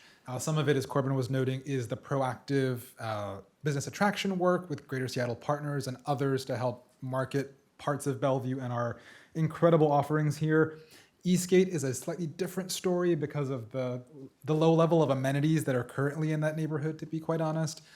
Do not make it an attractive place, even for some of the more price-conscious employers are not interested specifically in Eastgate. So that is a larger conversation about how to help amenitize those areas in Eastgate in the future. With regards to tourism, we will be doing a deeper dive with the council on that later this year. So definitely we'll come back with some more information on the who's and the where's. With regards to helping enliven some of our business districts or retail areas, absolutely. There's some more work to be done like we did in Bellred, where the city as convener helped stand up the Bellred Arts District Alliance, which will now be a partner similar to OBMA and the BDA. We need more of those types of community-based organizational partners and district partners across the city to help move some of this retail work forward. And that will probably be something we'll look at in the new ED plan in terms of how the city can facilitate more of that. With regards to like night markets and public space usage, we will also be bringing a deeper dive on the council. Anthony's team is doing a lot of work in that space. There's a lot of learning and a lot of spaghetti in that space. A lot of spaghetti. In a good way. In a good way. But some spaghetti we have to untangle. So then with regards to streamlining of permits, Corbin, anything you want to add there? Yeah, I think a lot of the, how do I put this? A lot of the items that are encompassed under that streamlining of permits are ongoing already. So, you know, whether that's in relation to, for instance, food trucks in the curb management plan, that's already something that's being worked through that plan. There's some stuff related to the special events code and that sort of thing as well. So a lot of that is ongoing. And also some of it is making the user experience more clear. Anything you add to that, Anthony? Just that we will have a lot more to share in the next couple of weeks. We've been doing a lot of work around trying to make it especially easier to do things like get a permit for outdoor dining to try to understand how that process works.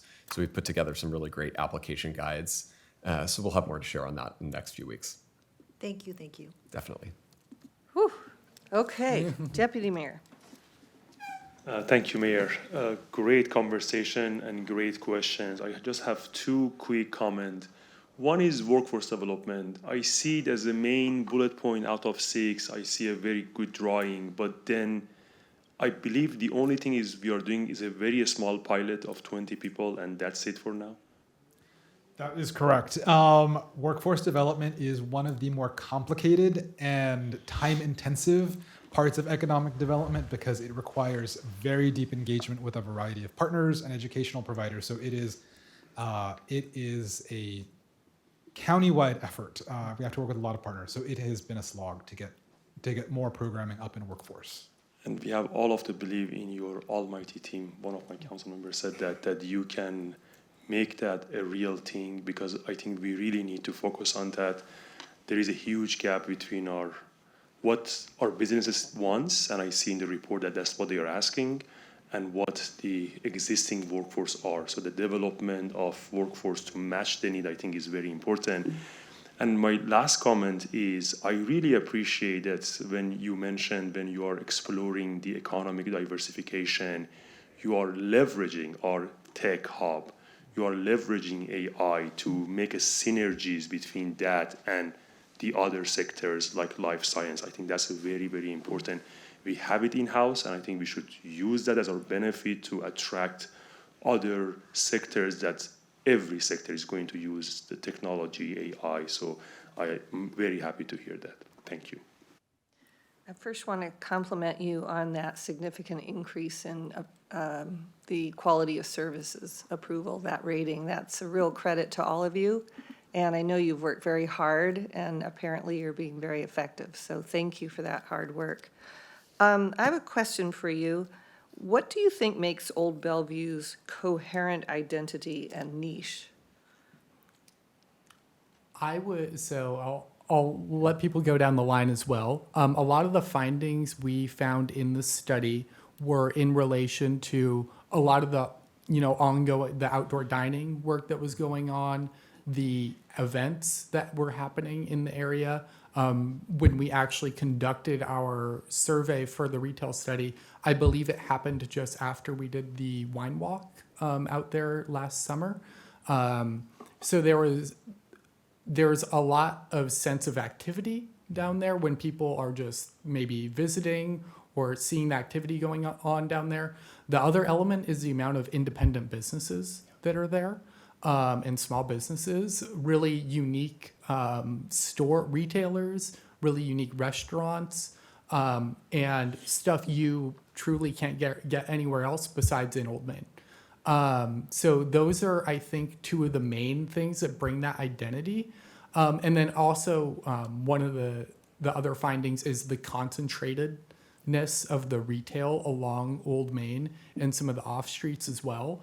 Really gives it a very condensed space, which one of the things we found in the study is retail spaces or districts across the nation do better when they are concentrated versus spread out over an entire district.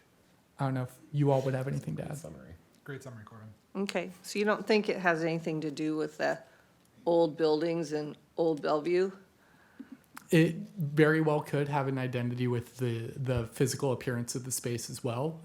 That didn't come up as much in the specific responses to the survey, but it definitely could be an aspect for sure. Are we doing anything to conserve the old like we have a major development going on one of the huge blocks in Old Bellevue, and I don't think the community realizes we're about to lose all those old buildings and all the businesses that are in them that are so important. So what are we doing to offset that?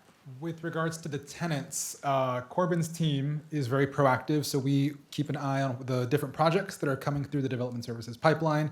And when we identify a center or a set of tenants that is going to be displaced, Corbin's team goes out and proactively meets with those business managers or business owners to understand, do they want to relocate within Bellevue?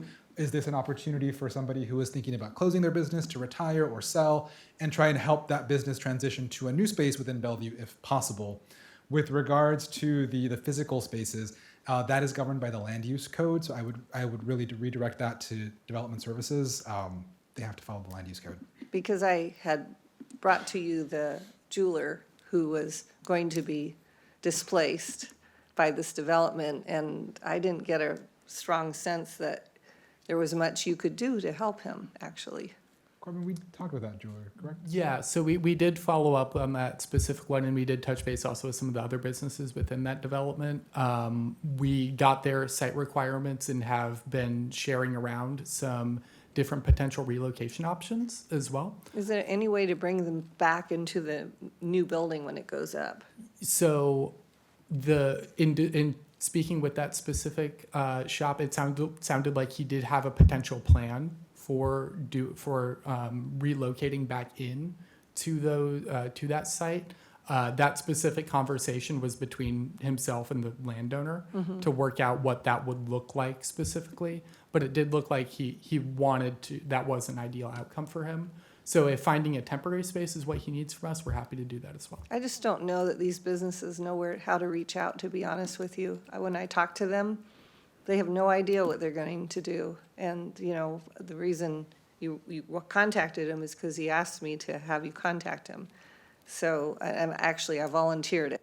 So I hope that there's a proactive effort, because the council has said multiple times we want to try to preserve the mom and pop shops in Bellevue. That's part of the character of our community. So I hope there's a proactive effort to reach out to these businesses and see how we can do that. For sure. All right. Thank you. I guess I'm all for promoting auto showrooms. That seems like such a great idea.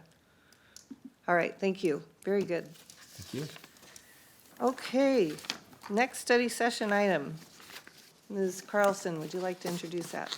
Thank you, Mayor. I'm very happy to invite Dr. Linda Whitehead, our Chief Diversity, Equity, and Inclusion Officer, and Sarah Boyle, our DEI Outreach and Community Engagement Administrator, to the table.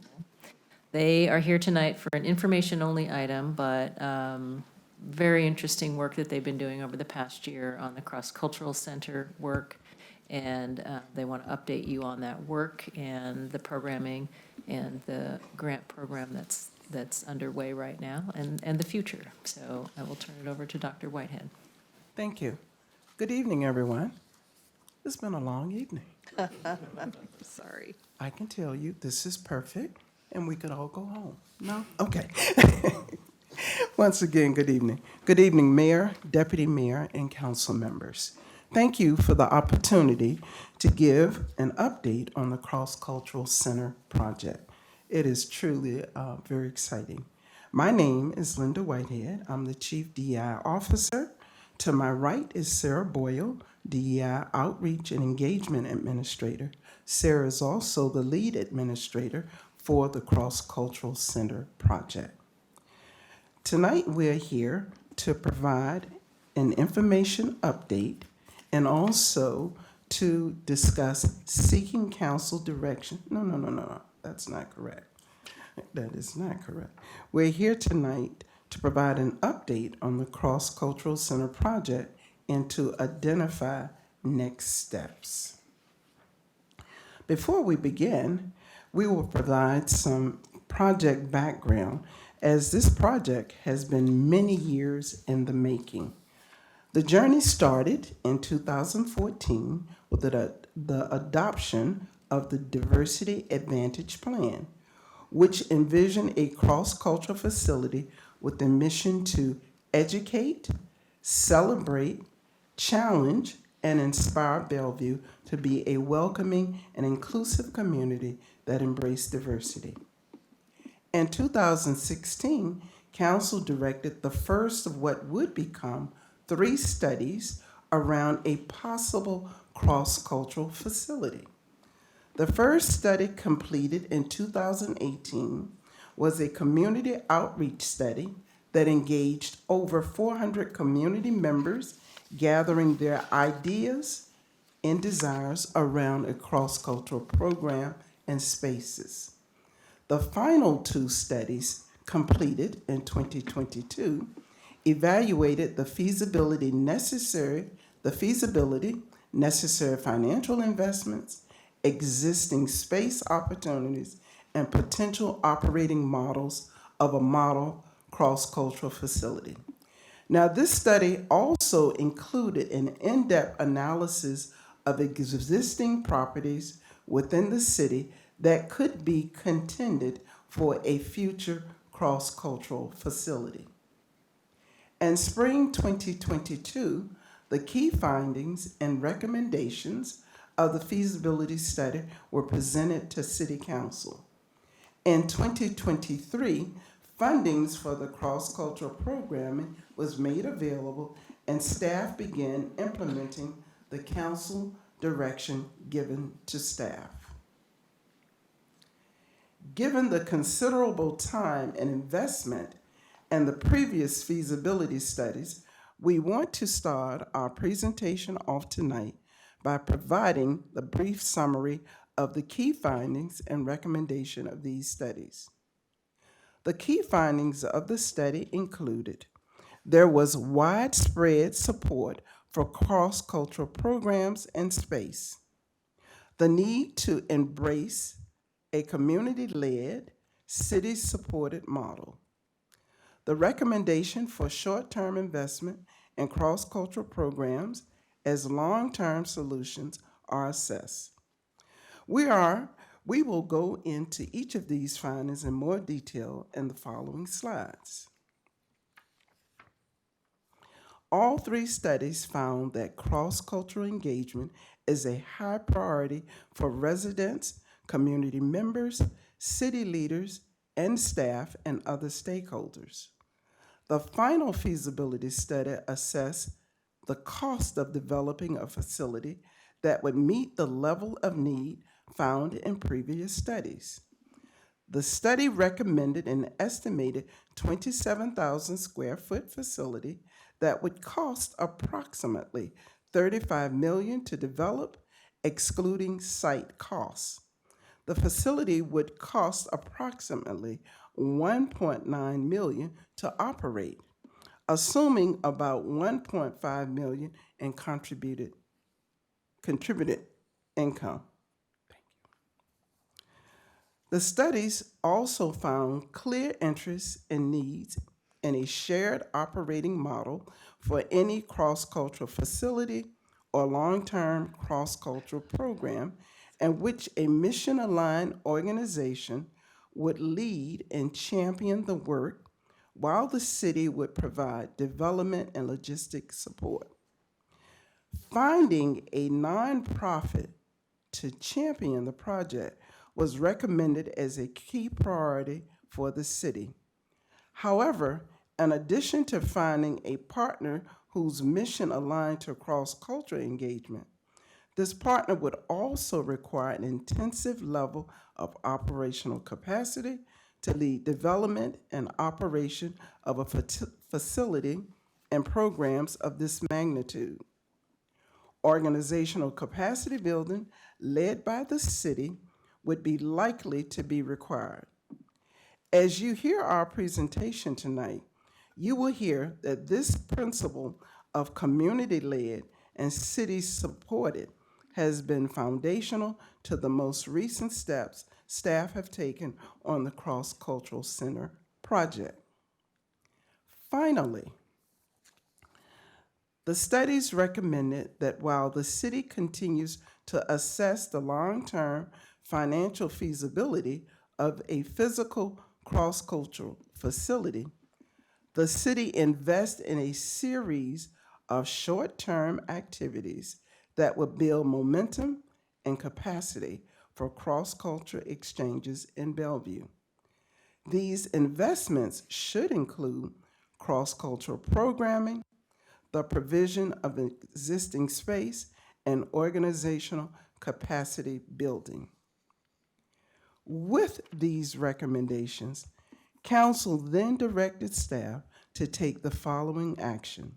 1, to pursue the creation of cross-cultural programming. 2, to continue testing out the feasibility of existing spaces within the City of Bellevue to support cross-cultural programs.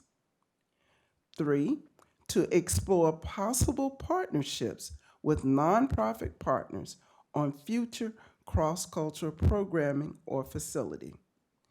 Funding was allocated to support this direction in 2023-24 budget. With that, I will now pass it to Sarah Boyle. Thank you, Dr. Whitehead, and good evening, Mayor, Deputy Mayor, Council members. So with this direction from Council, staff moved forward with creating a pilot program that would allow us to begin to meet the need for cross-cultural engagement in the community while testing out some of the feedback and recommendations that we heard in the previous feasibility studies. As Dr. Whitehead mentioned, we also wanted to be sure that we are moving forward with that community-led and city-supported model that was so strongly focused on in the previous studies. In the summer of 2023, we launched the beginning of the Cross-Cultural Center Without Walls, which is in essence a traveling cross-cultural center that brings different cross-cultural experiences and engagement opportunities to trusted locations across our city.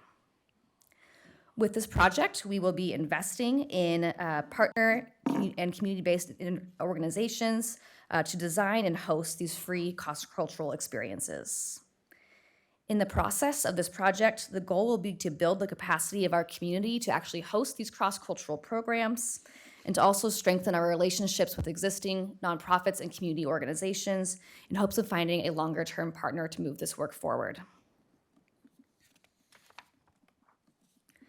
In the fall of 2023, We started a rapid series of community engagement models using a model called the Pomegranate Method to hold a series of 3 community workshops to take some of those theoretical ideas that we'd heard about in the feasibility studies and start turning them into actionable steps that we could bring to life this new cross-cultural center without walls. Over the course of these workshops, we engaged with over 150 people representing diverse races, cultures, genders, abilities, ages, and languages. To give an example, at one meeting, we had folks giving feedback and facilitating the workshop in 4 different languages simultaneously. It was chaos, but it was beautiful and effective chaos. By the beginning of December, these meetings had resulted in the generation of over 70 different ideas directly from the community about different cross-cultural programs that would be of value here in Bellevue, and also led to the creation of the guiding principles, main values, and key priorities of this cross-cultural center without walls, which would really become the new shape and container of this pilot project.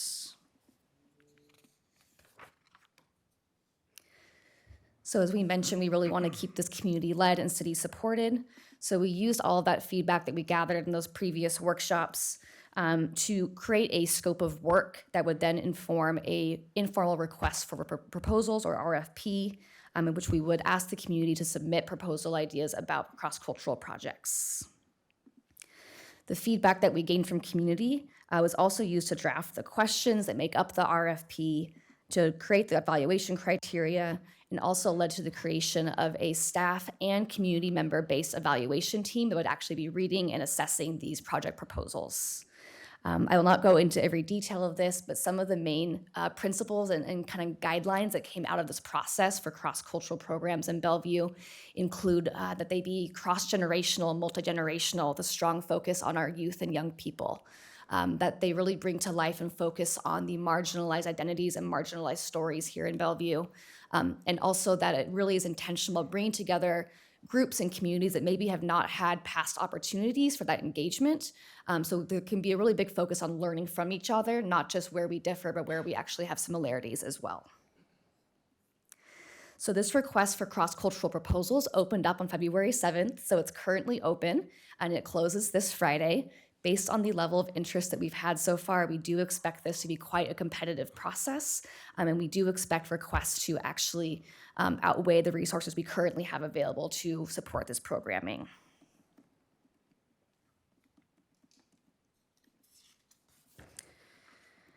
That being said, we do expect to support between 20 and 30 organizations with cross-cultural contracts, given the resources we have available. And these contracts may range from something as small as $2,500 up to $15,000. The purpose of this range is to make sure we are also supporting those micro efforts, those micro organizations who might still be grassroots and are learning how to do this work and want to be a part of the cross-cultural fabric of the city. The organizations we could be working with may include a single organization, partnerships, or larger collaborations of 3 or more organizations. We do expect programming to actually start in May, maybe as late as June, but we already have proposals coming in that would like to start programming as early as May. We expect this program to last for the next year, giving us a full year of more information about what happens in Bellevue when we actually bring these programs to life. And we really do expect to see a vibrant, diverse, and interactive range of cross-cultural experiences for our community to engage with and learn from. I just wanted to share a quick quote that was created based off of the feedback we got from community, really trying to capture what is the essence of the cross-cultural center work. And that is, in an effort to improve a sense of belonging in the city, the Cross-Cultural Center Without Walls will bring Bellevue's diverse community together around intercultural events and programs. Through this project, community members will have the opportunity to explore and learn from different cultural approaches to our shared human experiences. And it's those parts about belonging and our shared human experiences that have really become foundational to this project. Whether we are coming together around food and storytelling, around our different ceremonies and rituals related to coming of age, or around our distinct cultures of processing and expressing grief, just to list a few of the ideas that were brainstormed by the community during this community engagement session. The Cross-Cultural Center Without Walls will help us identify where we hold common ground together while also creating spaces to respectfully explore and understand from each other the ways that we differ. We are very excited to see the passion and creativity of our community when it is time to review project proposals. And with that, I will pass it back to Dr. Whitehead to talk about next steps and share some exciting news. Oh, I will be doing next steps, excuse me. So as we go on this journey of the Cross-Cultural Center Without Walls, a few things that we are looking forward to is to actually be working directly with the organizations we partner with to learn from them what was successful about this pilot period, what were the challenges. We are especially curious to hear about their experiences with using existing spaces. We have heard stories about challenges of community centers being well used during this day and age, so would really like to hear their experiences of doing this program and what we can learn from that. We are hoping to also identify either some individual long-term partners we might be able to partner with on future endeavors for the cross-cultural project, and or decide on some other models that might fit next steps for this project. We will be returning to council with further updates, including partnerships that might be feasible to help us pursue a future cross-cultural facility. And now with that, I will pass it to Dr. Whitehead for some good news we'd like to end our presentation on. Thank you very much. Yes, many of you are aware that the National League of Cities Congressional Conference this year being hosted in the Washington, D.C.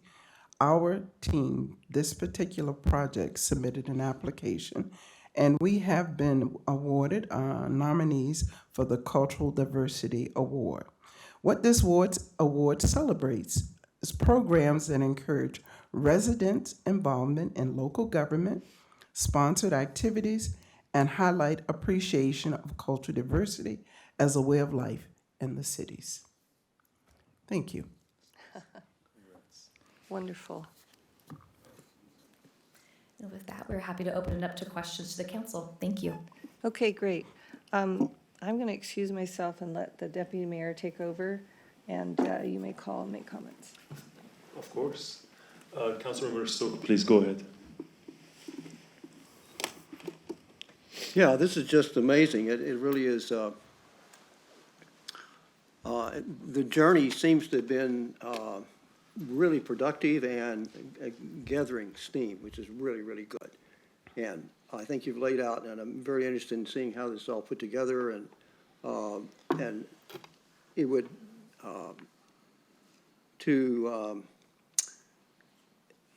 get to, and to report more and have more cognizance in the community as a whole about how this is going on. So we need, every part of the city needs to learn about this. Mm-hmm. And you're at that stage now where you're really putting things are really coming together.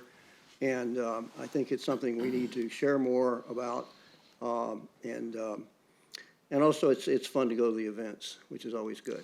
That's always good for communities and things. But the real thing is what you're doing, the things from the heart and from the mind on working together and contributing so much to the diversity and to the just the great community building in Bellevue. So this has been a really, really successful venture, and I'm looking forward to the continuation going on in this. So I'd like to have these reports a little more often in terms of where we're going and knowing more of that. But congratulations, and it really sounds great, and I do want to have some more conversations with you. Thank you. Yeah, thank you very much.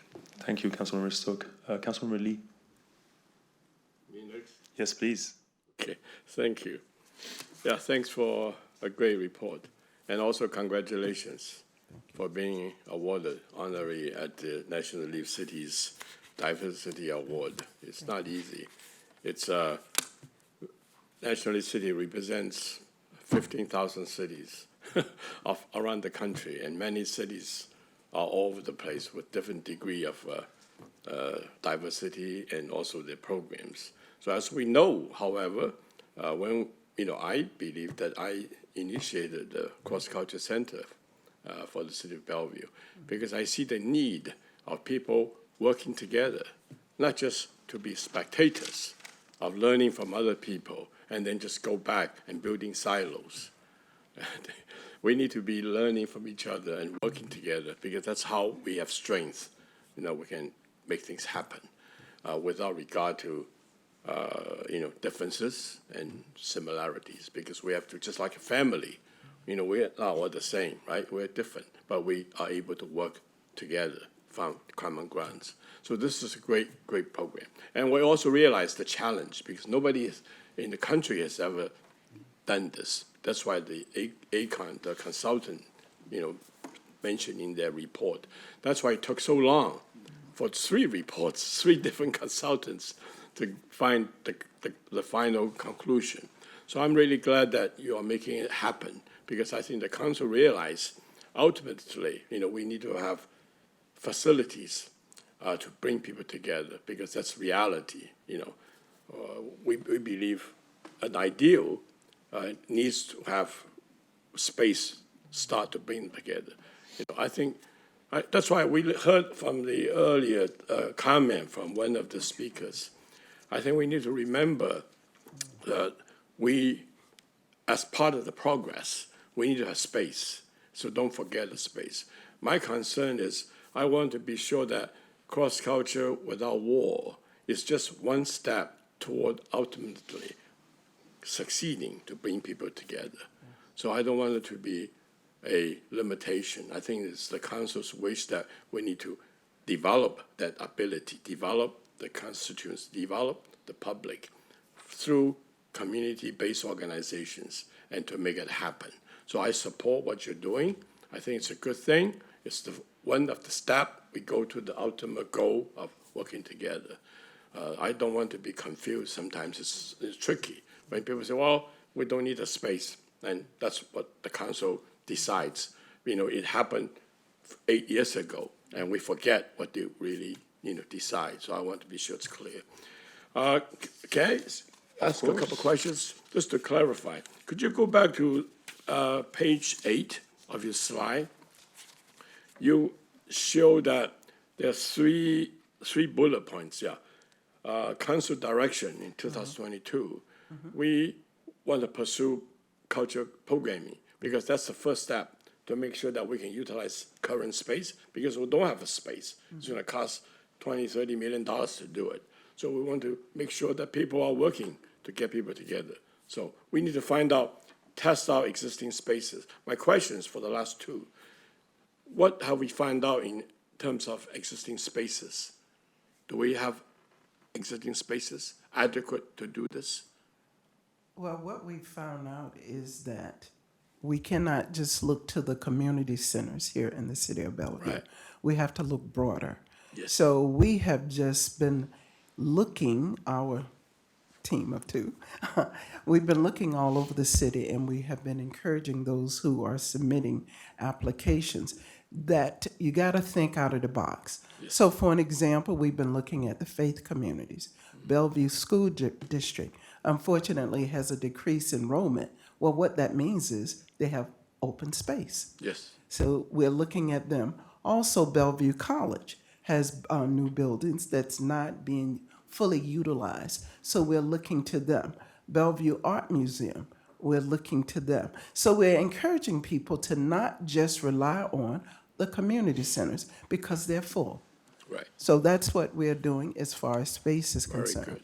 Very good. Partnerships. We are encouraging nonprofits, large or small, to, in fact, engage in the process of submitting an application. We hope to get partners through this particular phase of the project. Sarah, is there anything you would like to add?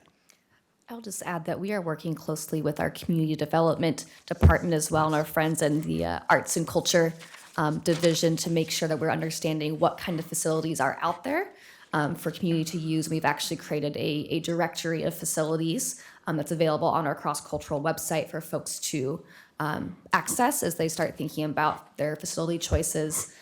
So far, we have heard some challenges that folks have had in finding space that is accessible and affordable to the programs they're trying to host. But we hope to be kind of expanding our Rolodex of available spaces. Yes, absolutely. I think you're doing the right things. But ultimately, we have to be able to have control over those facilities. We cannot depend on somebody else's facility. Then we find out we don't have it. I think there's already organizations, we just heard from a couple of nonprofits, we heard people who are in the community, that's already doing it. And they're already looking for partners. They're actually working with partners. And they're actually finding space. One way or another, they find a location to do it. So it's a good thing that the city is helping, very important. So I think part of the RFP that you have issued will be an attempt to help them, to get more spaces, because you have no space, you have no program. So you need to do that. So I think that's great. So I appreciate, what you're doing. But I think, as you mentioned, though, the best way to do this is have it's a community-based organization, and you give them the help. You're not going to do it, right? You're not going to get space for them. You're not going to the school district.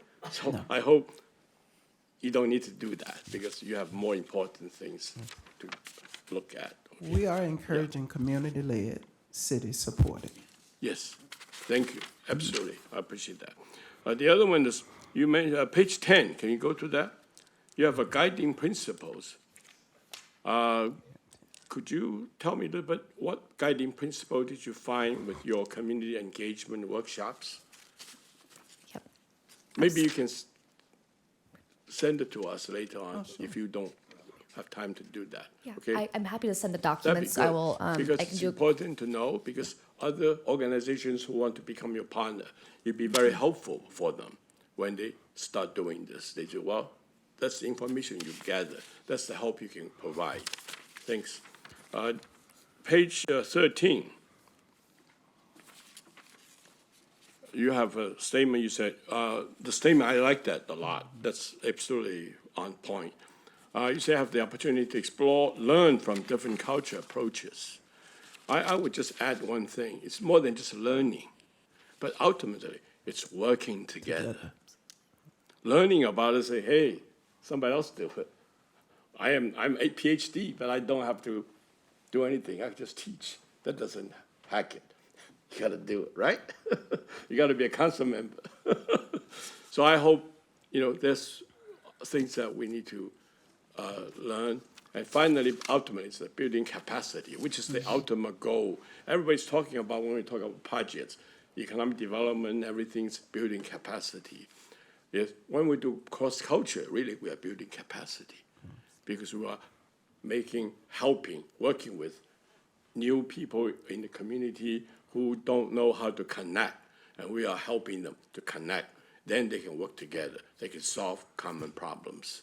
So I appreciate what you're doing. I think that's the next step, but that's not end of all. No. End of all is really all people will be working together. Thank you. Thank you so much, Councilmember Lee. Councilmember Neuenhaus, please. Thank you, Deputy Mayor. Great presentation, and so excited about this moving forward. It feels like we've got great traction on this, and I really appreciate Councilmember Lee's leadership on this to get this to this point. All in on what I believe is your very thoughtful and committed approach to continue to move this forward, especially on the programming front as much as we possibly can. Obviously, dealing with some challenges when it comes to facilities and also with partners. And that was one of my questions, actually, was like, what does the ideal partner look like in terms of helping to establish more programming, working with them? What does that look like? Like, for example, would I believe it's the Asia Pacific Cultural Center, would they be a good partner to bring things into our city to develop a program around? Or I just want to make sure that we understand that and the general public has a better understanding of what are some of these key partnerships that we're looking for in order to offer this to our community.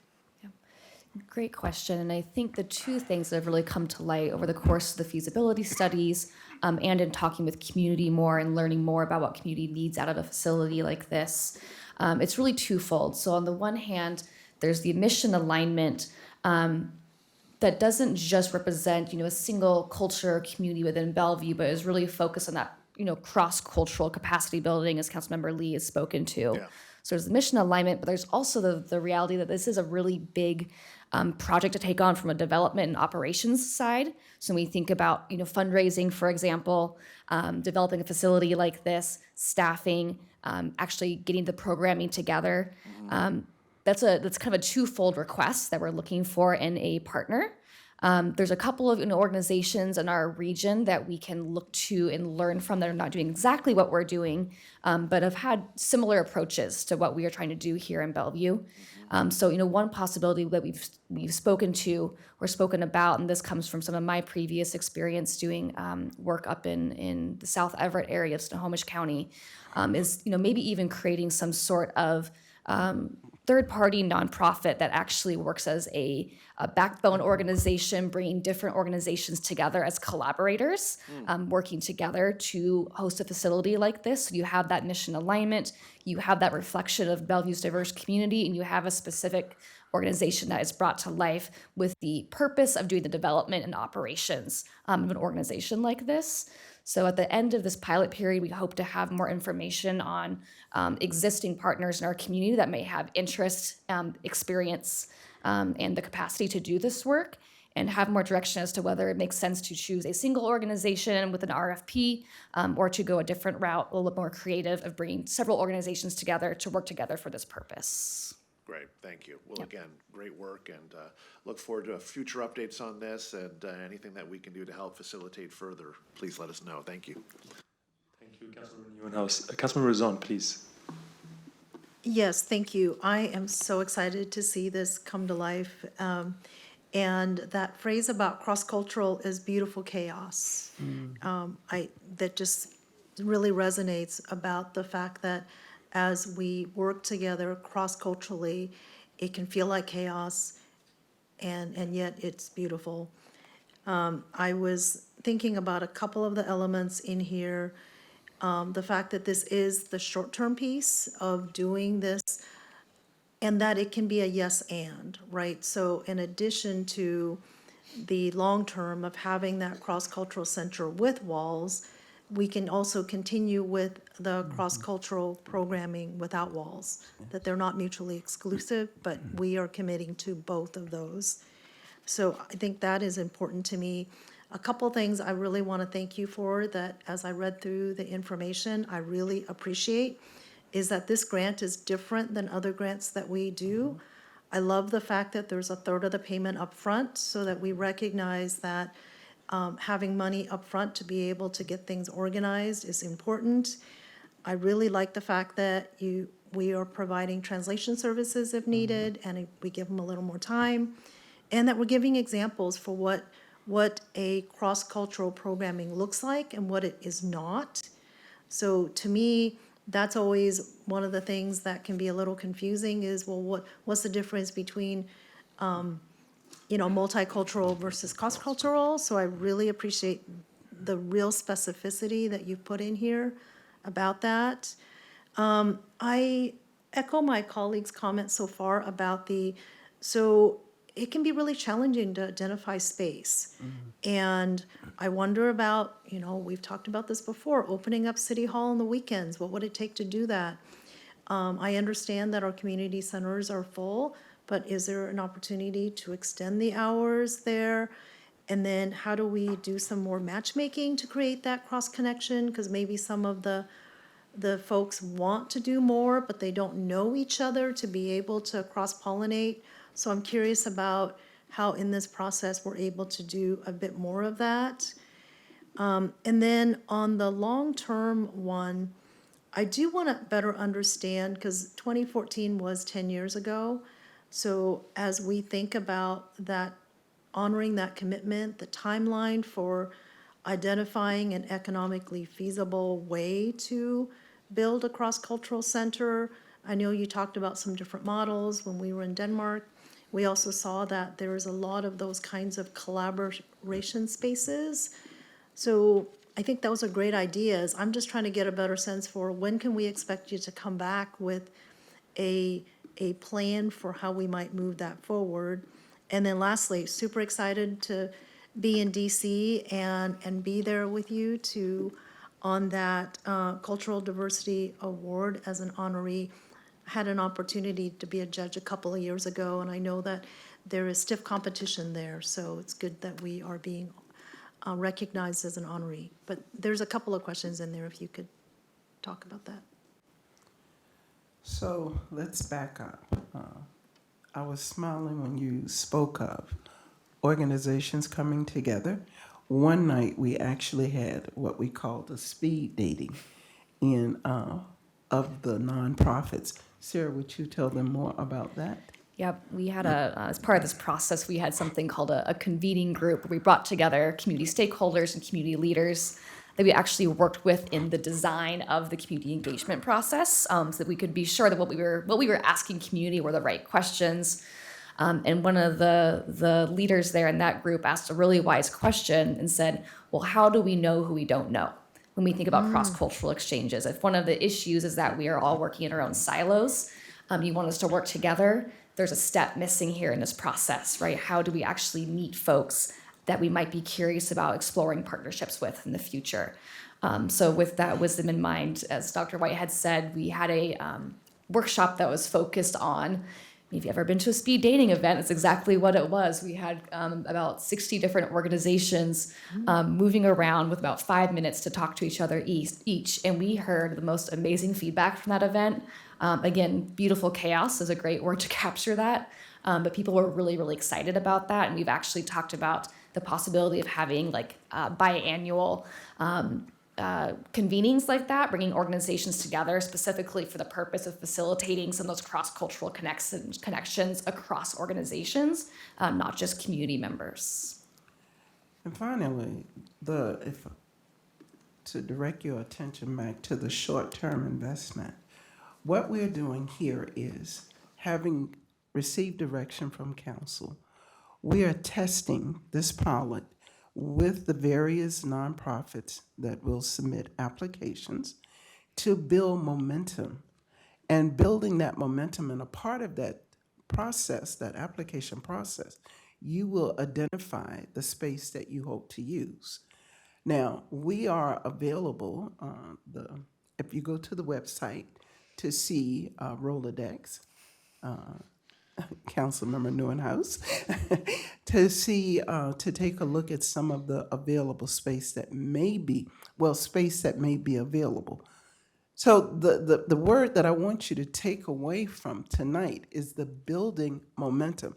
It's not perfect. We know we're going to continue to have challenges, but we're hoping to start building up the momentum of getting it right, so that when we do come back to you, we will then actually have examples to give you. We will have data to give back to you. So that's the best answer that we can give you at this moment. Great, thank you. Thank you so much, Councilmember Zahn. Councilmember Hamilton. Thank you, Deputy Mayor. Appreciate the presentation and all the work. It's really exciting. It's already been mentioned, but continuing to think about a facility and the walls, I think is really important. But what I think is great is that we're not waiting for that to support the mission and to really start to bring the promise of the cross-cultural center to life. And so I think that is really positive. I read in the agenda memo about the policy impact of the cross-cultural center without walls. And it just dawns on me that it's going to have an impact across the city in just everything we do. So it makes it all the more important that we get going with this work now. And I liked the fact, too, that we're going to be evaluating as we go. I think that is really important. I think there are going to be some really good lessons as we go through this process. And then putting some additional emphasis on tending to our relationships with local community groups and organizations dedicated to issues of diversity and culture. I just think that's perfect. And that work, that takes time. That's a long-term investment. And I'm really glad that we're making those investments and really firming up those connections. And I appreciate the update. I just think this is really important and exciting work, and just look forward to seeing it come to life and continuing to support your efforts and being a part of it. Thank you, Councilmember Hamilton. Thank you so much. That was a great presentation, and I appreciate the passion that all of my fellow council member has, appreciating Councilmember Lee for initiating that and previous council members to approve this, to move forward. I believe it's an opportunity to foster inclusivity and culture exchange in our city. Congrats on your winning, being honorary. That's a great achievement, and all of the work that you are doing, the piloting, sending RFP, and all of those. I just have one question, and my question is, have you all developed any metrics or evaluation process to measure the success and assess the effectiveness of utilizing existing venues for cross-culture activities, or that is something that the RFP and they need to present that to us as what metrics shows the success of this program?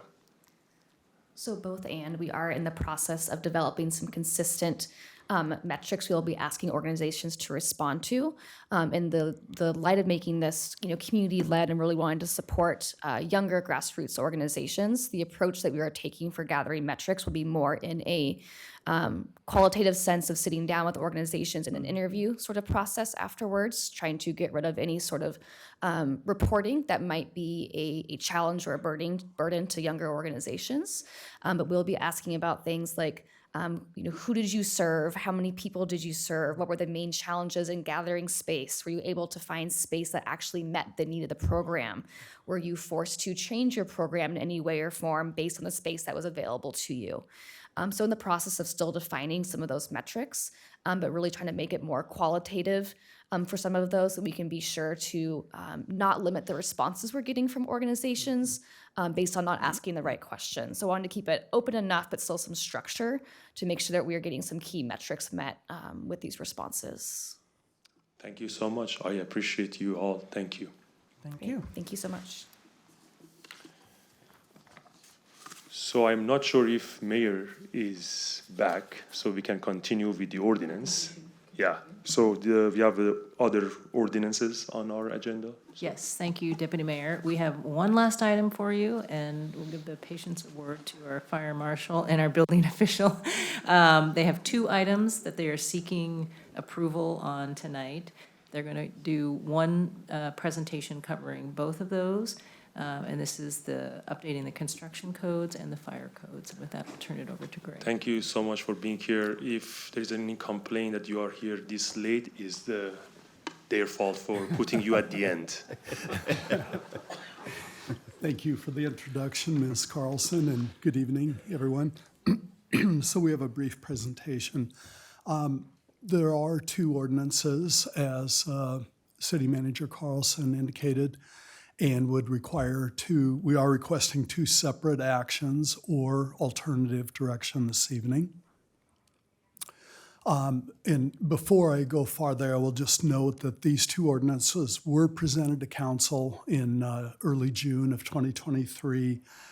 We were directed to bring them back for adoption, but that was when the state was mandating a July 1st implementation date of the new codes. So that has since been delayed twice to the current date of March 15th. We do not expect additional delays. So we'll provide a little bit of background information. We'll move through it fairly quickly, and then we'll get down to answering any questions you may have.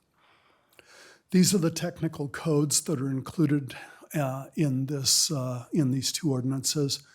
The Washington City's electrical code has been added because Washington State Labor and Industries is mandating adoption of the new electrical code and an effective date of April 1st.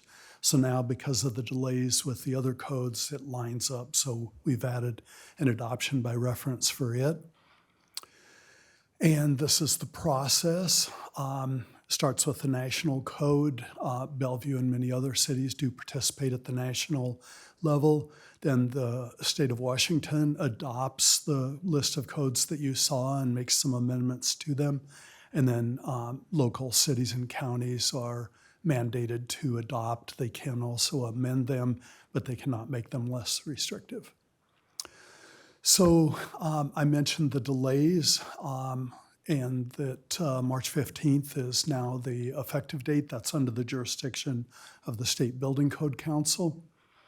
At the state level, there has been some controversy about the energy code as the requirements are continuing to become more restrictive.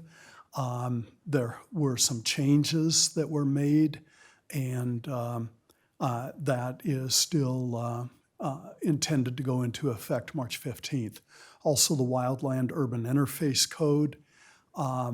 There is a bill that's working its way through the state legislature that we expect will be passed and will affect the mapping and make it less onerous and provide some clarity to local cities and counties. So here locally, we're making some tweaks to the administrative code to make Bellevue City Code 2305 line up with the existing building code and how it needs to be administered.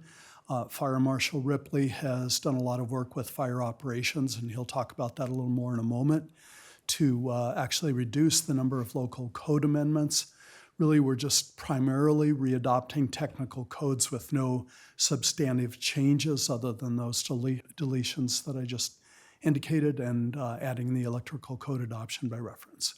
So I'll turn it over to Fire Marshal Ripley to talk about some cost savings. Thanks, Craig.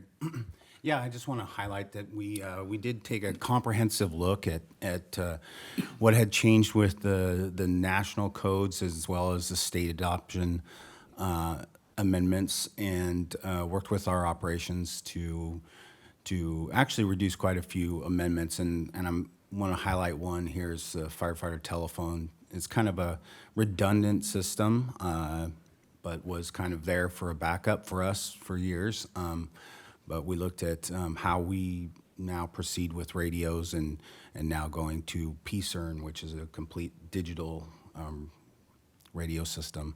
We were able to reduce this. And in my estimates, that would be on the average high-rise building, probably a cost savings of $70,000 to $100,000 or more. Thank you, Travis. So I do want to bring to council's attention the fact that there will be some options related to electric vehicle charging that will be brought forward later this year, I think probably in the fall. And I believe there is an environmental stewardship initiative update coming to council sometime earlier this year, perhaps in the spring. Community development is continuing to gather input from stakeholders, and those options were presented to council. Those options were presented to the Bellevue Development Committee on January 10th, and input was provided. So with that, these are the two ordinances and the effective dates. The April 1st effective date is because of the electrical code. And then the rest of the codes are all March 15th. And as I noted, we are requesting action on 2 separate actions. Thank you so much for a great presentation. I go around the room for questions. No one has any questions? So, Councilman Lee, no questions? Great. Can I get a motion for the first one, please? I move to adopt ordinance 6781, amending the Bellevue City Code to adopt certain state building code updates and local amendments thereto. Second. Any discussion? All approve, say yes. Yes, aye. Great. Everyone said yes. Everyone wants to bring us to code. That's awesome. Can I get a motion for the second one, please? Yeah, I move adoption of ordinance 6782, repealing chapter 23.11 of the Bellevue City Code and adopting a new chapter 23.11 of the Bellevue City Code in order to adopt the 2021 International Fire Code. Second. Any discussion? All approve, say yes. Aye. Any opposed? I don't believe so. Thank you so much. Have a great night. So I think we are adjourning. Done. The meeting's adjourned. Thank you so much, everyone.